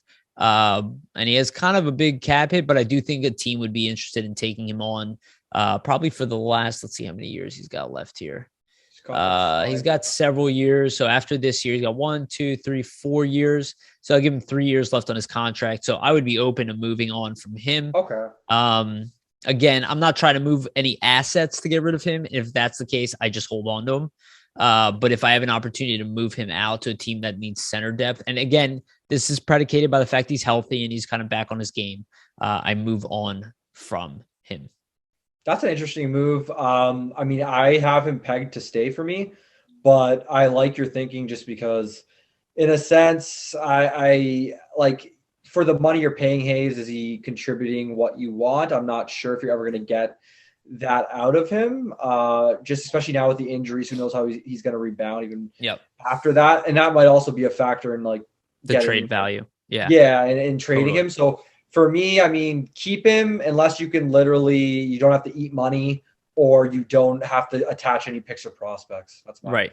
If I have to you eat have 20, to do any of that. yeah. If I'm willing to eat 20% of his cap at most, if I don't have to move any assets for him, but I'd rather not. I mean, he's going to be 34 by the time this deal ends, which is fine. But he is a guy that, like, if I can move on with him still in his prime, again, I would just look to do it. Not the end of the world if we keep him, but he's just a guy that, like, if we are in a retooling phase, it's going to take a couple years. He's a guy that I don't think we necessarily need if we're going to be a middling team. Yeah, exactly.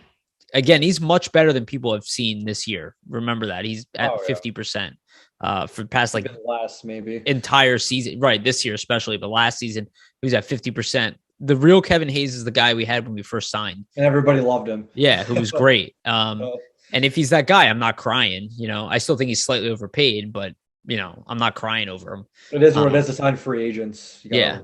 But again, that's one that I don't think Fletcher will agree with me on. But again, I'm doing this from my perspective on how exactly. It's our perspectives on how we would do it. So. Okay. Next player I have, and I'm kind of getting my trade stuff out of the way. Jackson Cates. My thought is, he's going to be an RFA. Let me double check this actually. I just had him on here. I think he's an RFA soon. Okay. But my idea is let him walk. I know his brother's coming in, but we have a contract kind of capacity, and I have other guys in the NCAA I'm much more interested in. And haven't seen too much from him, to be honest. I don't see anything from him that tells me that he's going to be anything more than a fourth liner role player or a 13th forward. Realistically, probably an AHL guy. So I'm out on Jackson Cates. What do you think? Same? Pretty much. There's not. I didn't even. Honestly, not much to say. I didn't even have him on my list.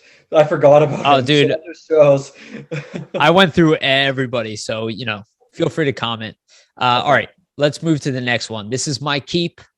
The beginning of my keeper list, and again, we're still on forward. So Sean Couturier. I know a lot of people are saying he is declining. I personally don't think so. I understand he's had some injury problems. Give him the year off. But Sean Couturier is my guy for stability. Hopefully he can be the number 2 center here as time moves forward and we find an elite number 1. I still believe he's an elite player, but I would love to keep him. We're going to need a penalty killing specialist and a guy who's just plays in all situations, plays against best players on the team. He's still relatively young. I have no interest in moving on from him whatsoever. He's paid he's only a little more expensive than Kevin Hayes, and he's a much better player. Sean Couturier is a 100% keeper for me. I agree 1,000%. You have to keep a guy like Couturier, perfect player to want to have, just to set example for the younger guys, especially. Captain, probably. Yeah, possible captain in the future. Just plays the game the right way in all facets. And if you trade a player like Sean Couturier, you're going to be looking for a player to replace him. Couturier. Yeah. So might as well keep the guy you already have, lock up to a pretty reasonable cap hit. I mean, sorry. Sorry, go ahead, finish. Yeah, he was playing. Just look at his importance to the team this year. Like without him, they've won 1 game. So yeah, he's huge. And even if you're retooling, the one strength you always do want is down the middle. Exactly. I'm not really trying to find a replacement for Sean Couturier. No, and what's the team's problem? Center depth. Why would you trade away more centers? Exactly, and that's where I hesitate with Kevin Hayes.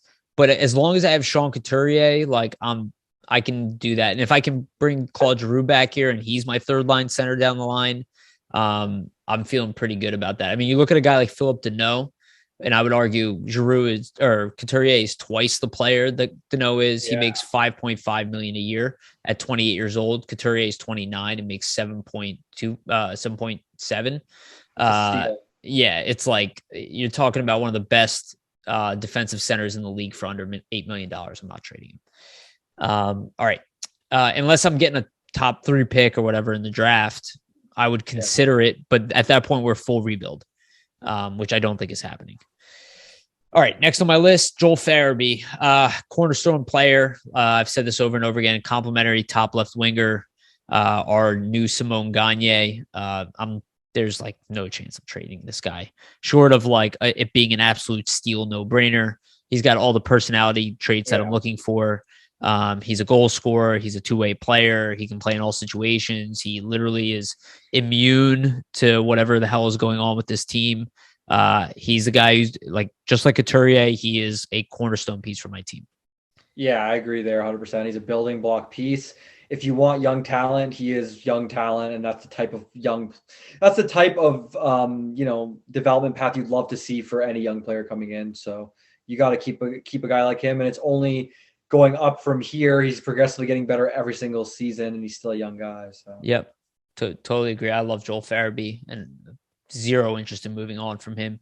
And quite frankly, how old is Joel Fairby? 22, something like that. Yeah. Let me check. Maybe 21, to be honest. Well, Cam York, and people forget, Cam York is very young for his age, or for his age group. Joel Fairby, he's 21. Oh, damn. Okay. Yeah, he's young as hell. Yeah, he's that good, guys. Anywhere close to his prime. He's phenomenal. Yeah, he's not even close to his prime yet, and he's already like arguably our best player. Outside of like, a couple of the vets. All right. Next on my list is Travis Connectny, open to a trade, but not really like excited to move on from him. Open to a trade as far as like, am I getting, another guy of that ilk? I'm just going to say Timo Meier, right? Like, am I trading him for a guy like that who's around the same age, very similar impact, an offensive player? I would be into that. I'm not interested in trading him at a loss at all. I'm interested in getting this team going and making sure that Travis Connectny can get himself going as well, because even though people are really low on him, I'm pretty sure he's second on the team in points right now under Mike Yeo. So it's like people can like get all pissy about it. And I agree, he can play much better. He deserves some criticism, but he's not a broken player. Like, people are like, oh, where's Travis Connectny? He got terrible. Outperforming the other guys who are performing terribly.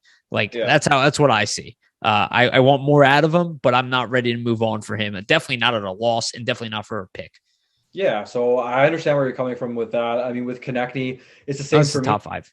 Yeah, it can kind of go either way. I would be open to a trade as well, and open to keeping him, depending, on the players that maybe would surround him going forward. Maybe you got to put him with a guy that kind of accentuates his strengths a bit more and his speed. If you get him, I feel like a lot of times with Connectny, and his problem is he's very quick, and sometimes they put him with players who are not able to match his speed. So you have him flying up the ice, and then no one's there with him, and then he just can't do anything.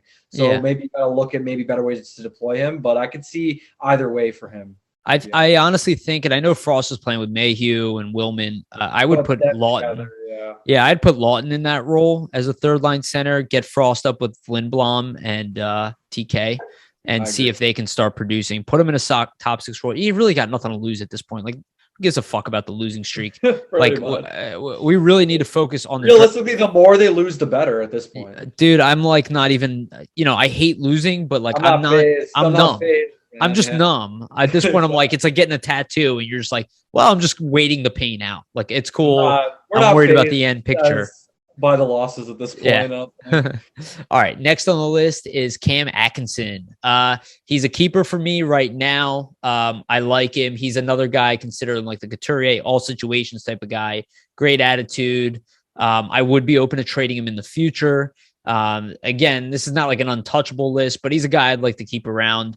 It's like essentially from veterans from the Ford. I mean, you're really just looking at three guys for me. Couturier, Atkinson, and Giroux. Like, those are the only three veterans I want. Everybody else can go. Like, I've already listed Lawton, I've already listed Hayes, and I've already listed JVR. Like, bye-bye. And then the rest of my team I want younger for now. Do you agree on the Atkinson? Atkinson I have as a keep as well. I mean, no-brainer. He's probably going to lead the team in goals. You can't trade away your leading goal scorer. Yeah. So. Well, we're about to do that with Giroux. So. Well, yeah, that too. No, I know. I'm kidding, but no, I agree. Plus, he's just like, you can't. you can't completely tank your franchise. It's just it doesn't work. And he competes. Like, he's a good example for the young guys. He competes. He has the Exactly. right attitude. That's what you want at the rink for younger guys to like say, look at what a pro is. That's Cam Atkinson. That's Yeah. what I got to model myself after, carry myself on and off the ice. Dude, I would argue a lot of this is happening because we were so mediocre for so long. Yeah. Okay.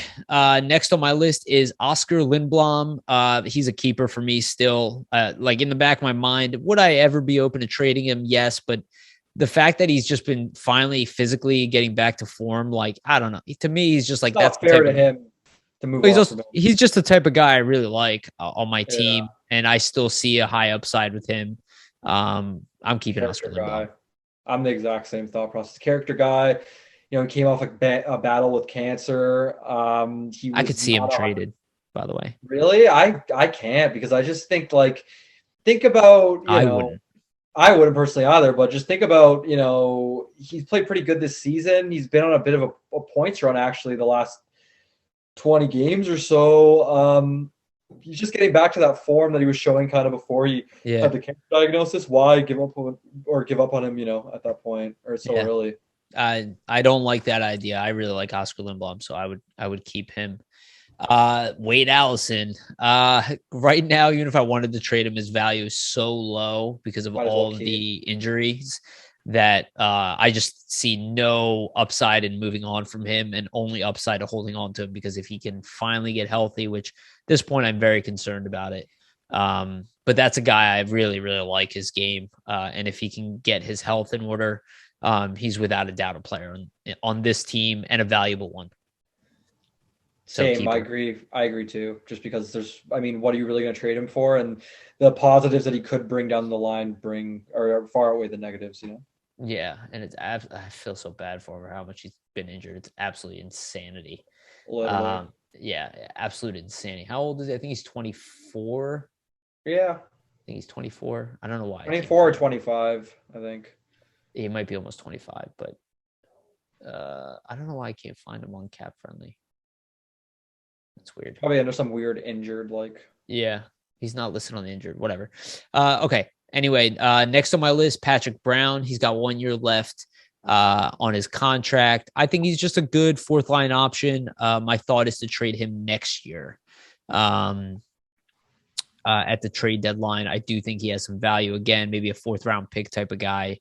But I think he's what I was hoping Nate Thompson would do for us. So Patrick Brown, right-handed, I don't know, seems like reasonable to keep for 1 more year. Yeah, I could see that. Fourth line guys, why not, right? Yep. I don't think he has much trade value now. Yeah. Might not even have it next year. Yeah. The expiring deal will be likelier, exactly. Exactly. That's maybe a 5th round pick for him, but whatever. I don't think it's a harm to have him in there. I don't like putting young guys at a fourth line C role, because they tend to get injured. Because it's a very physical role, and as you can see, our fourth line centers just keep dropping like flies. All right, next on my list, Morgan Frost. Definitely want to keep him. At least want to give him another year. But he's a guy I'd be open to trade if it's for like a high-end pick, if it's part of like a big package to bring in somebody like really exciting. But overall, I just think, you got to hold on to him for now. You got it, because when you look at the rest of the team and how poorly they're playing, you can't pin that at Frost. You got to really figure out what's going on with this team. If he's the only one who's sticking out, not playing well, there is some concern for that. We've seen that at times, but then we've also seen him excel. So missing a whole year, I just think he just needs time. Yeah, I agree there. Frost, give him the opportunity to play in the top 6. That's the first thing. See what he is. He's still young. He's barely played 50 games in the league. If every single team gave up on a player that didn't show he was, what he is in 50 games, there'd be tons of guys that teams would be, hating themselves over giving up on so early. So you can't. Exactly. He's the type of guy that you will regret trading, or potentially could regret trading immensely down the line.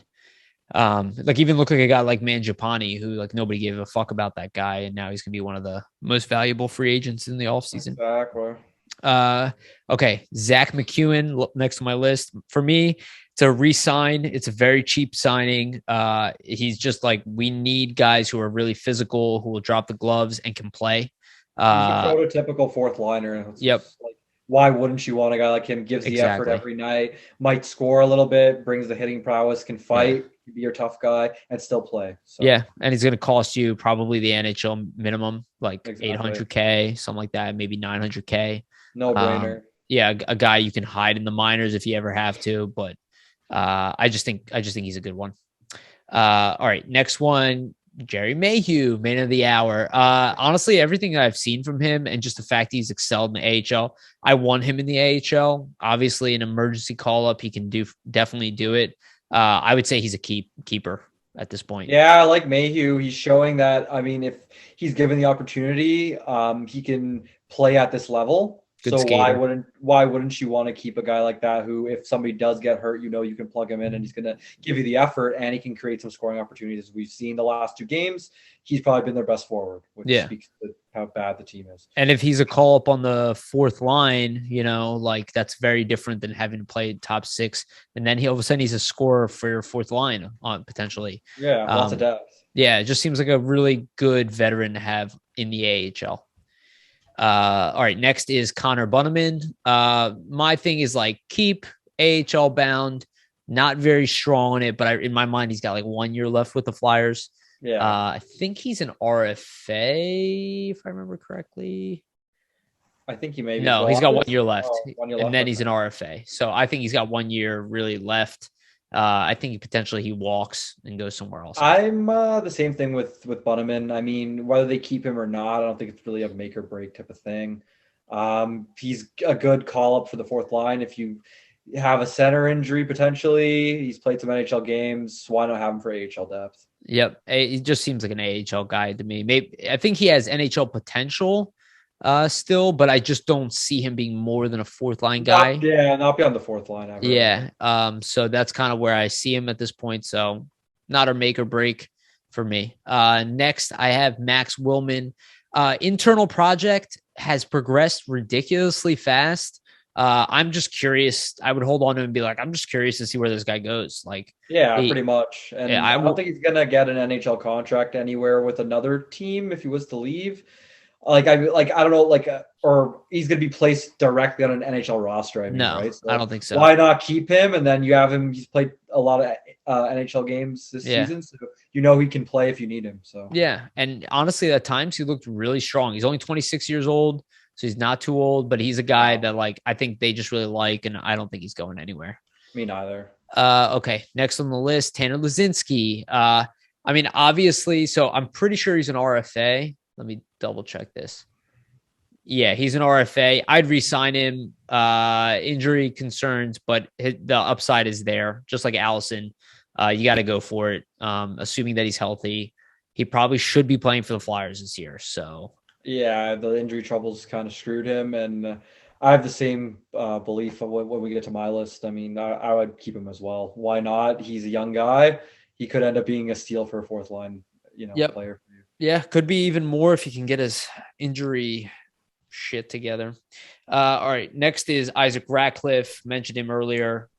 He's 100% a keeper for me, long-term project.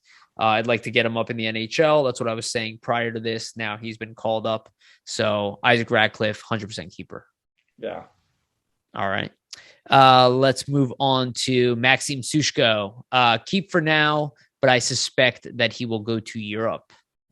Yeah, I can see that as well. I mean, I didn't even mention Shushko on my list. I didn't know we were going this deep, to be honest. Dude, that's what I do, man. I get nerdy with it. No worries. Yeah, but I figure you know all these players. I know all these players. That's why I was like, I'll go off my list and you can just react to it because I'm sure you have your notes. All right, next one on my list, German Rubtsov. This is a disappointing pick. Lots of injury problems with him. He's been underperforming the AHL again. But my thing is like first round pick guy, like unless he goes to Europe, which I you could see. I could totally see. I give him another year. Why not have him have AHL depth? If he starts to produce, then put him on the fourth line. Yeah, I give him one more year. So keeper. Next, I got Zaid Wisdom. He was sent back to junior. He's got 5 assists in 8 games right now. He missed an entire year.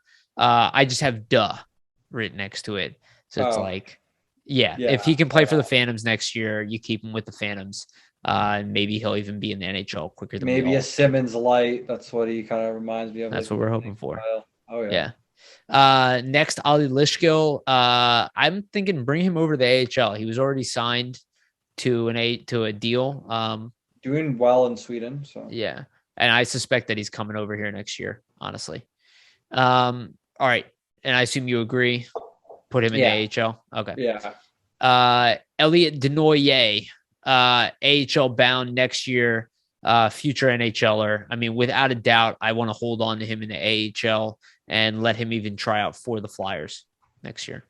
I mean, I love what I've seen from Denoyer, especially in camp. Like Yeah. he was competing. He looked like one of their better players even in Scott camp this Lawton year. replacement. Yeah, 100%. And Yeah. I mean, there could even be more. I think there's more untapped offensive potential for him. I Yeah. think he's might have the, the ability to be more than just your third line guy. So That's awesome. Yeah, I would love that. But that's also partially why I said trade Scott Lawton, Elliot Denoyer. yeah, I think opens that up. Okay. Tyson Forrester, AHL star, maybe makes the Flyers next year. yeah, Missing a lot of time, so I don't know if that's going to be the case. But obviously a keeper. I'm not moving on from Tyson Forrester at all at this point. same. He has a wicked shot, and I don't know if he's going to start with the team next year, but I mean, I have a pretty good hunch that he'll be in some Flyers games next season. Yeah. I'm almost 100% sure on that. So I think so too. All right, and this is the end of my list here, and this is the let walk list. Nate Thompson, I think he's retiring.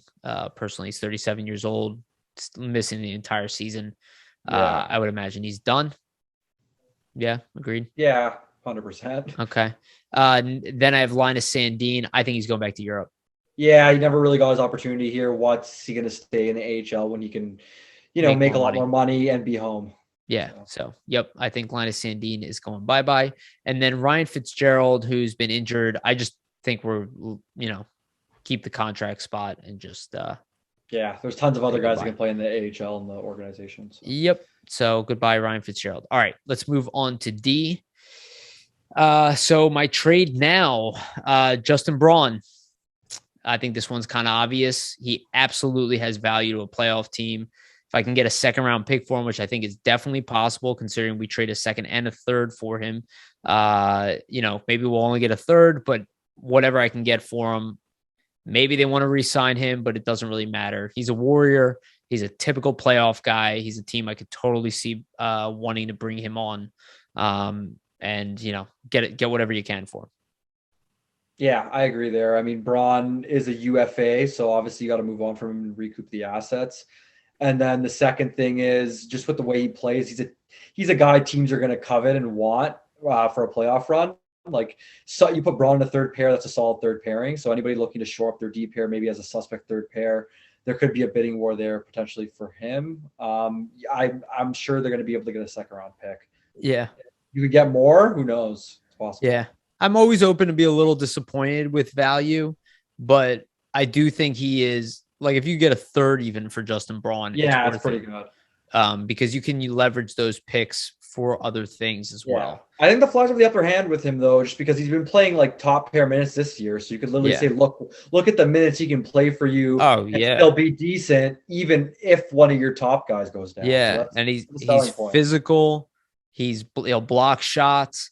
You know what I mean? Like, he's the exact type of player you do want to add for a playoff run to be in that top six, even on a very good team in your bottom pairing. He's definitely a type of guy you'd want to add. And I'm sure there's like even a team like Colorado, adding a Justin Braun in the bottom pairing, just a team that like really because he's right-handed too, which is also rare. Just seems like, that type of guy. All right. Next on my list is Keith Yandel. Definitely trade now. So I don't know how much value we can get for Keith Yandel because he hasn't been very good defensively. Yeah. Offensively, he's still actually putting up points, which is kind of hilarious. That just shows the type of player he is. He just always has some kind of pass that, like a second assist type of guy. But if I can even get a 6th or 7th round pick for Yandel, I'm going for it. Whatever I can get for him. He's a UFA. If you can trade him and recoup anything, might as well. I mean, keeping him isn't going to do anything for your team. So yeah, no, not especially not down the stretch. All right. My last one is Rasmus Ristolainen. And this one, I'll be honest with you, I'm not 100% on this trade now. My thing is like, what can I get for him now? And how much money is he asking for? That's the thing. Yeah. If I'm signing him for $5 million a year, I'm keeping him. Unless like I'm getting another top 15 pick this year him, I would be open to it, but we're just going to be looking to replace him in the future. So I'm open to trading him ASAP to get a pick, but if I'm not getting anything close to the return I put up for him, and he's not asking for a lot of money, I think he's going to ask for the role that he's getting paid for. Like, I don't think he's getting a salary increase. I don't think he deserves it. So that's what I would maybe a 2-year contract at $5 million a year is what I would want to pay. That I have with him, it's just depending on the money that he wants. If it's something substantial, and personally, I'm not comfortable giving him more than $5 million, as you said. Even maybe I don't know do you know what the ruling is on that? Because he's a UFA. He's a UFA. He can get anything as a UFA. Yeah, it's not like we have to pay him.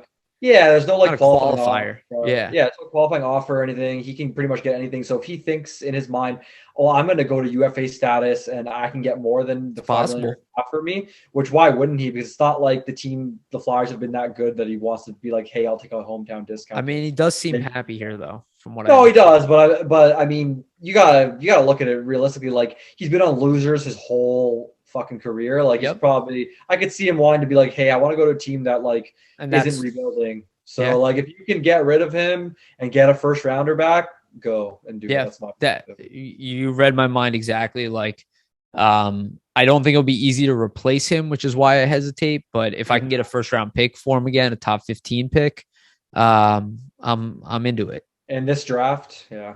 Exactly. I'm into it. Again, if we really want to retool and we want to take the year to do it, this is the type of move that you need to make. But we'll see. We don't know exactly what the offer is. I don't want to assume anything, but a guy, if Justin Braun can net you a second or a third, I mean, Rasmus Ristolainen should definitely get you a first round pick.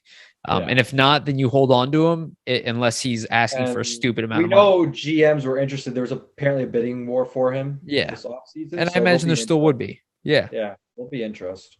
Okay. Next on my list, Ryan Ellis, keeper. I mean, obviously with the injury problems, there's not much you can really do as far as trading him for the year. No. But I also think he's an important piece when healthy. He's obviously very good.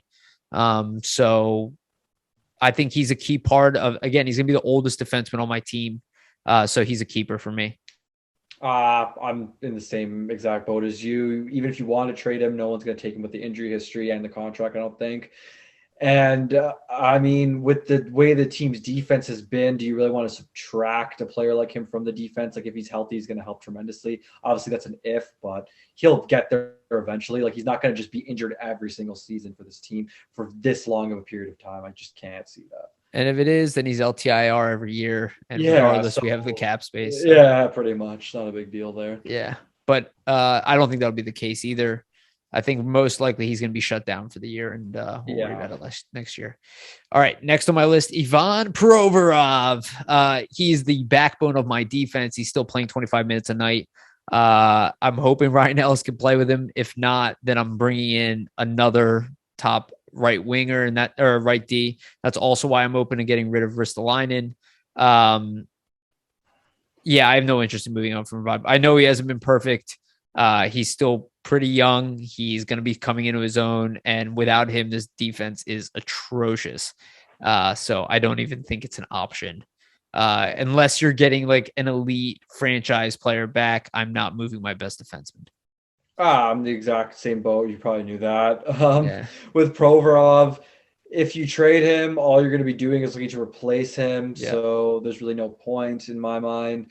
Also, he's still very young. He's not at his, he's not reached his potential. Give him a chance with a solid partner to show what he can be for years on end. Literally, he's had a different D partner for the last 6 seasons straight. So yeah, I'm actually really disappointed he doesn't get to play in the Olympics because I really wanted people to see what he would be like on the Russian team where he is the backbone of their D, and everybody's like, "Oh my God, Ivan Provorov is great." Yeah. When unfortunate. Exactly. That would have probably helped his confidence too. So add that to the list of shit this year.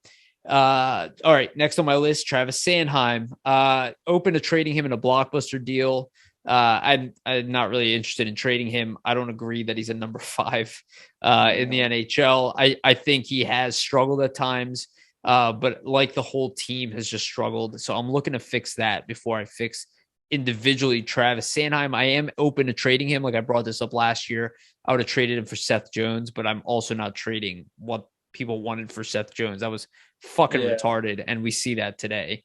And this is like people get over again. If I'm getting a steal for Sanheim, I'm open to it. Like if I'm getting a top 10 pick in this draft, then sure, I'm definitely open to it. But I don't know if you'd be getting that, to be honest. Exactly. And so the thing is with Sanheim, like under Yo, he's got 11 points in the last 19 games. He's showing a bit more of that offensive prowess that everybody wanted to see. He's jumping up into the play a lot more. He's getting the green light. If he's playing like this, most of the time, this is what he is.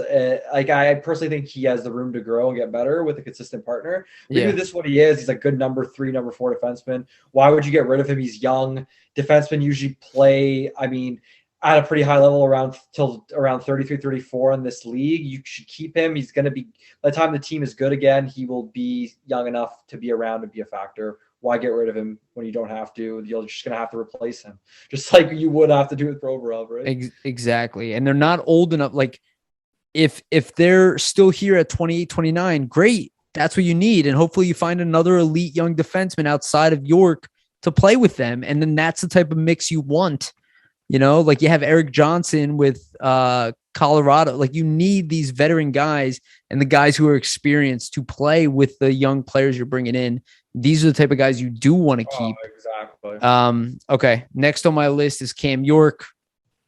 No, Brandon, there's not much to say there. Yeah. Not much to say there. That's an obvious one, short of a blockbuster trade. And I don't even know what that would entitle.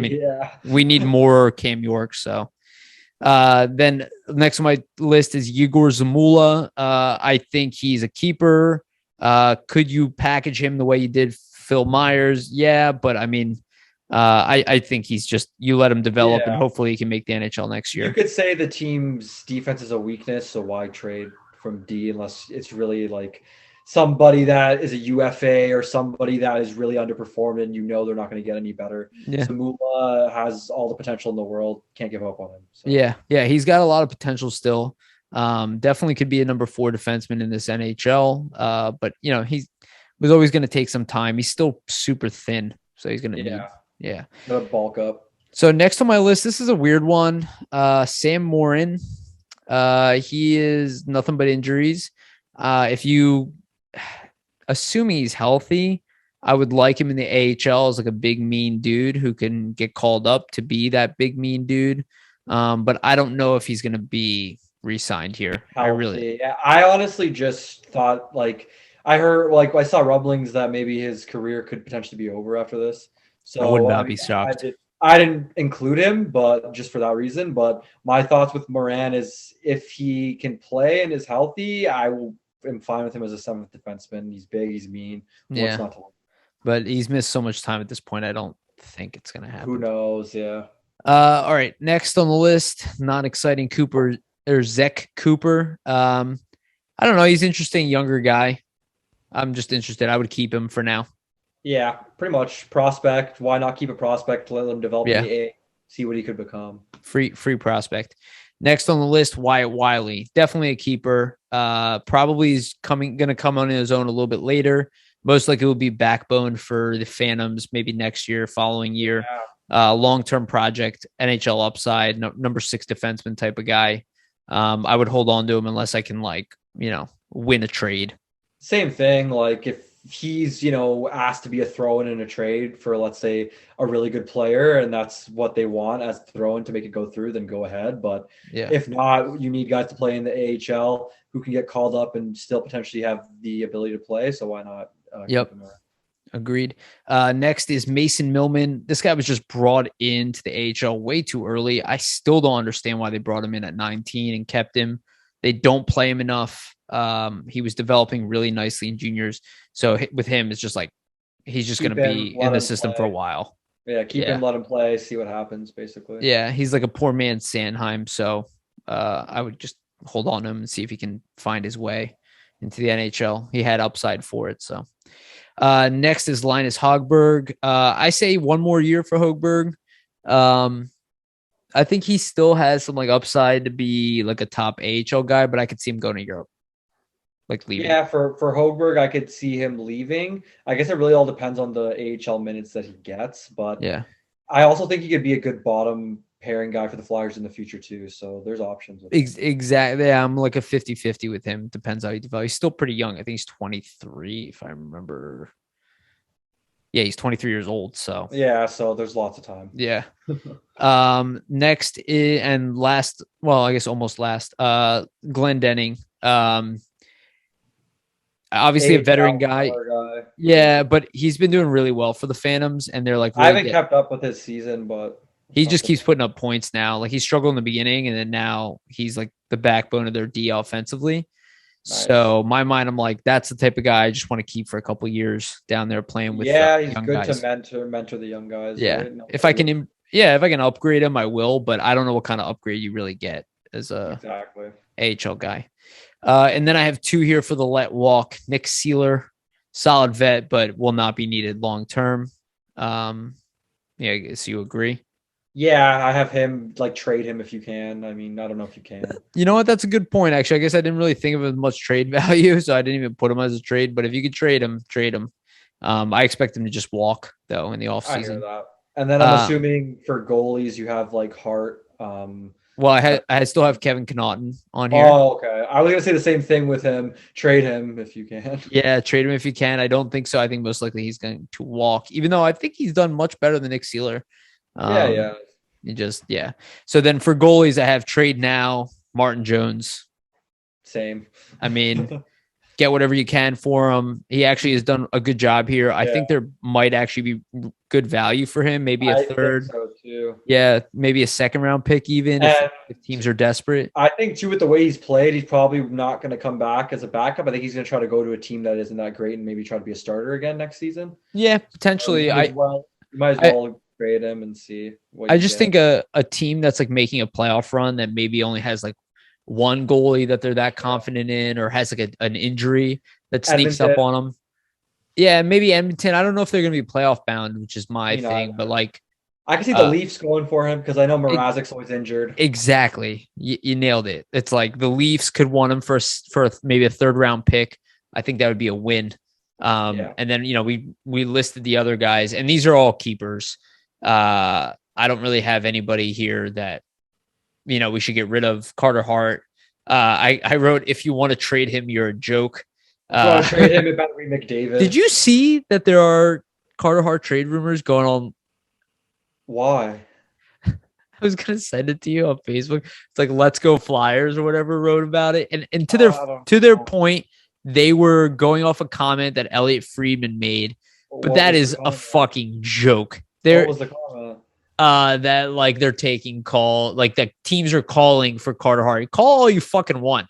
You're never getting him. Go fuck yourself. If I'm the GM and the team calls for Carter, if I pick up the phone and I hear Carter Hart, I just hang up. He's 23 years old. And he's like already a star goal. He's literally before the Olympics were canceled, they were talking about making him the starter for Team Canada. Yeah.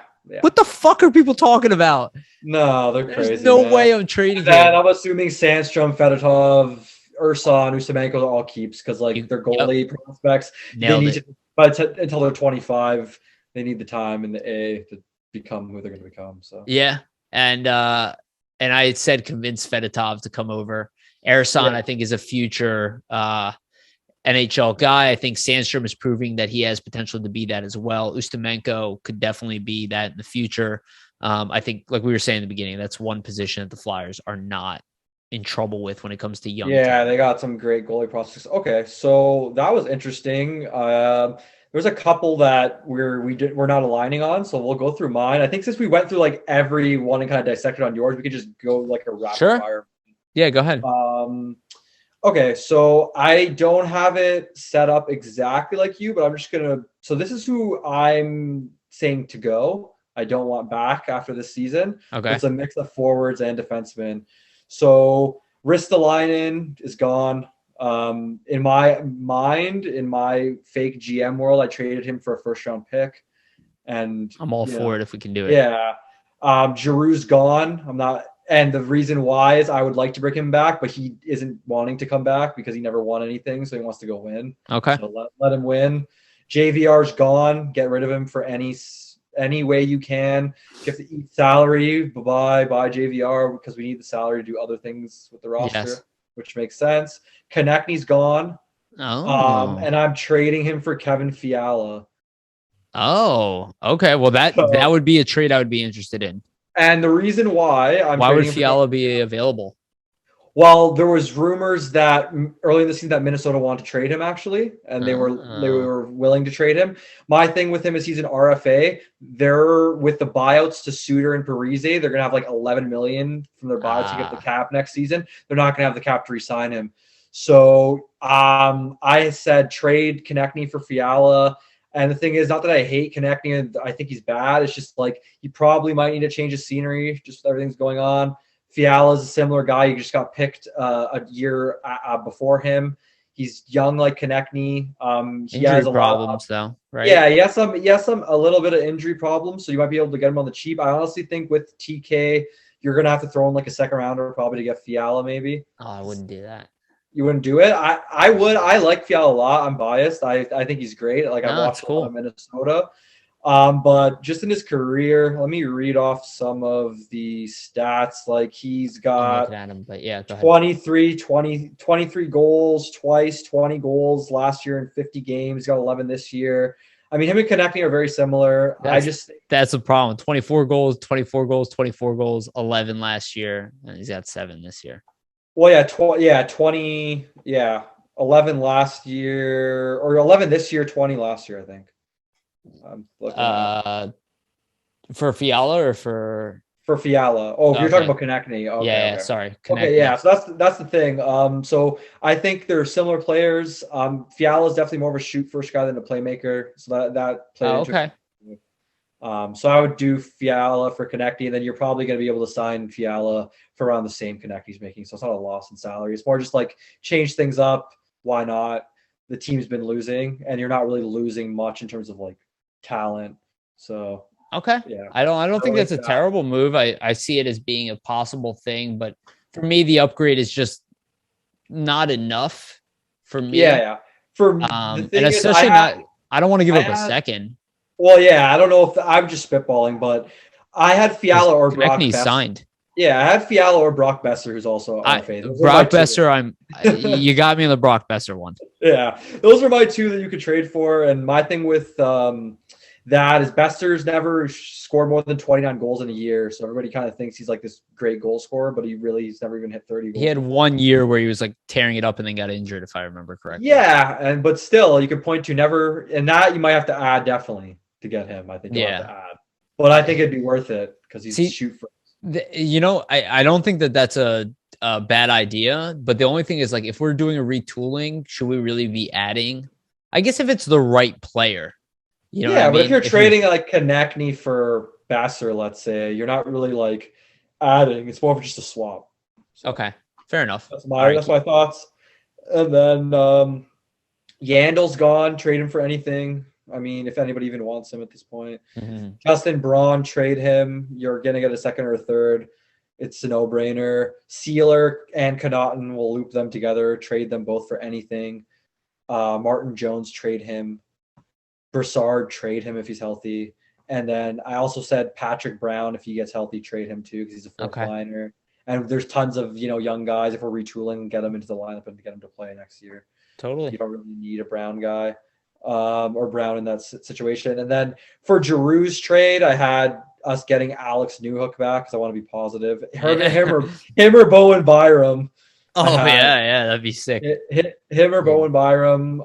If you get Chuck Fletcher would change the fans' perception of him with a trade like that. Yeah, exactly. So that's the thing. If you're trading Giroux, you can get a first rounder for sure, and then hopefully a good prospect like that back. And then for the keeps, I mean, it's pretty standard in terms of like who you are keeping, minus like Connectny. I'm keeping Couturier, Lindblom, Fairby, Lawton, Atkinson, Hayes I'm keeping, Frost, Mcewen, Newhook since we got him technically in my fake GM world. Mhm. Logan Cooley I have on the list as a potential draft, hopefully. Yeah. And Oh, then Allison, Mayhew, Bunaman, Luzinski, Ratcliff, Wisdom, Forster, Desnoyers, all his keeps. And then on the defense side of things, I have Provorov, York, Sanheim, Ellis, and then I have a couple of UFA signings. I don't know if that was coupled in, but with the money that you got from not signing Giroux, not signing JVR, getting rid of Braun, getting rid of Ristolainen, all these guys, you have, I mean, the potential to make some additions on D. So I signed Josh Manson, give him a raise. He's making 4.1 million, give him 5 million a year. He can play on the second pair, and then sign John Klingberg, and that's my team as well. Sign him for like 6.5 or 7 million. I think he's making 4.25 right now. So you give him a bit of a raise. All right. And that's what I'm thinking going forward in the next season. That's not bad.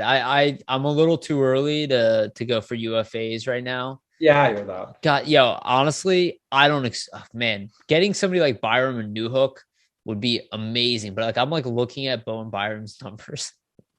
It's like he's 20 years old. He has 11 points in 18 He's games. Disgusting. But this is the thing that I think that those guys are on the table, and I think it's realistic because you're gonna have Florida, the Rangers, Boston. It's gonna be a bidding war for bidding for Giroux. So literally they're gonna go to Colorado and say, hey man, like hey Joe Sakic, if you want Giroux and you want to put your team over the top and win the cup, because look at the last 2 seasons, you didn't make that big splash and you didn't, look what happened. You didn't win. So if you want to win, trade for Claude. But we need Newhook and we need Byram, one of them. And if you don't want to give him up, we'll go somewhere else. Get a Vitaly Kravtsov from the Rangers. Just do something like that. I'm sure Giroux wouldn't mind to go to New York, as much as I hate to see it. I mean, at this point, as long as I'm not in the playoffs, I don't give a fuck. Yeah, I really don't. Like, I want to maximize value, and that's my goal. Is like I'm no longer like, well, I don't want to see my division win. I don't give a fuck. Even if you can trade him to Carolina, they got really good prospects too. You could look at. Yep. So. Oh, that's actually a great one to think about. That hasn't really been mentioned, but yeah. All right, man. We did our longest episode yet. I think we're over 2 hours. So if you guys are still with us. I knew it was going to be this long today, so I was prepared. Yeah. Well, the press conference was like, we did an hour on the press conference, then we did an hour on this. So initially this was supposed to be our whole episode, but I know, but we didn't know this press conference was coming. They when we planned it. So once again, another thing to blame the Flyers, making us go over 2 hours on a podcast. You son of a bitches. All right, dude. Anything you're working on you want to let people know about? I'll have an article this week. I don't know when, but look out for it. Flyers Nitty Gritty. Look out for all the articles that get published because our writers are amazing. Also, everybody go to Jim Steaks and get a steak because their steaks are the best in Philly. I order them all the way frozen to Toronto and heat them up all the time. Yeah, well said. Definitely thank you to our sponsor. Appreciate you for everything you do. Thank you everybody for listening and sticking with us. We know it's a fucking really frustrating year and just not a fun year to be a Flyers fan, but it is an opportunity to turn things around. And things are going to get better, guys. I feel like, with the opportunities in these upcoming drafts, it can't get any worse. And with the opportunities in these upcoming drafts, there's a real chance for the team to get a lot better in a quick amount of time. Yeah. I think normally in the past when the Flyers have been this bad, they didn't have a great draft. Like even the Nolan Patrick draft, yes, that top 5 ended up being very impressive. That was not anticipated going into this is like a highly anticipated draft, and the next year is even more ridiculous. So it is an opportunity to retool quickly and turn this around. And like whatever it is, if Chuck Fletcher is still here, which it seems like he will be from that press conference, he has a chance to turn everybody's opinion right now. Yeah, he can change the perception of him and of his roster building prowess with this team. And I'm going to be positive and say that I think he'll do a good job this offseason. And he did a pretty good job. last offseason. Yeah. And if not, he's getting fired next year. I promise And you here that much. comes Danny Briere. So Yeah. Or somebody like it. Maybe somebody even veteran, but I have no idea. Okay. All right. Thank you, everybody, for listening. Please like, subscribe, share. It's awesome that you guys have followed us so far along this. I hope you guys made it through this 2-hour episode, and we hope you enjoyed it. Yeah, again, thank you so much. We really appreciate everything you guys do and all the listening. And make sure to follow our writers and everything like that because they work so hard. And make sure to follow Jamie. He works his butt off. Thank you again. Remember, stay gritty.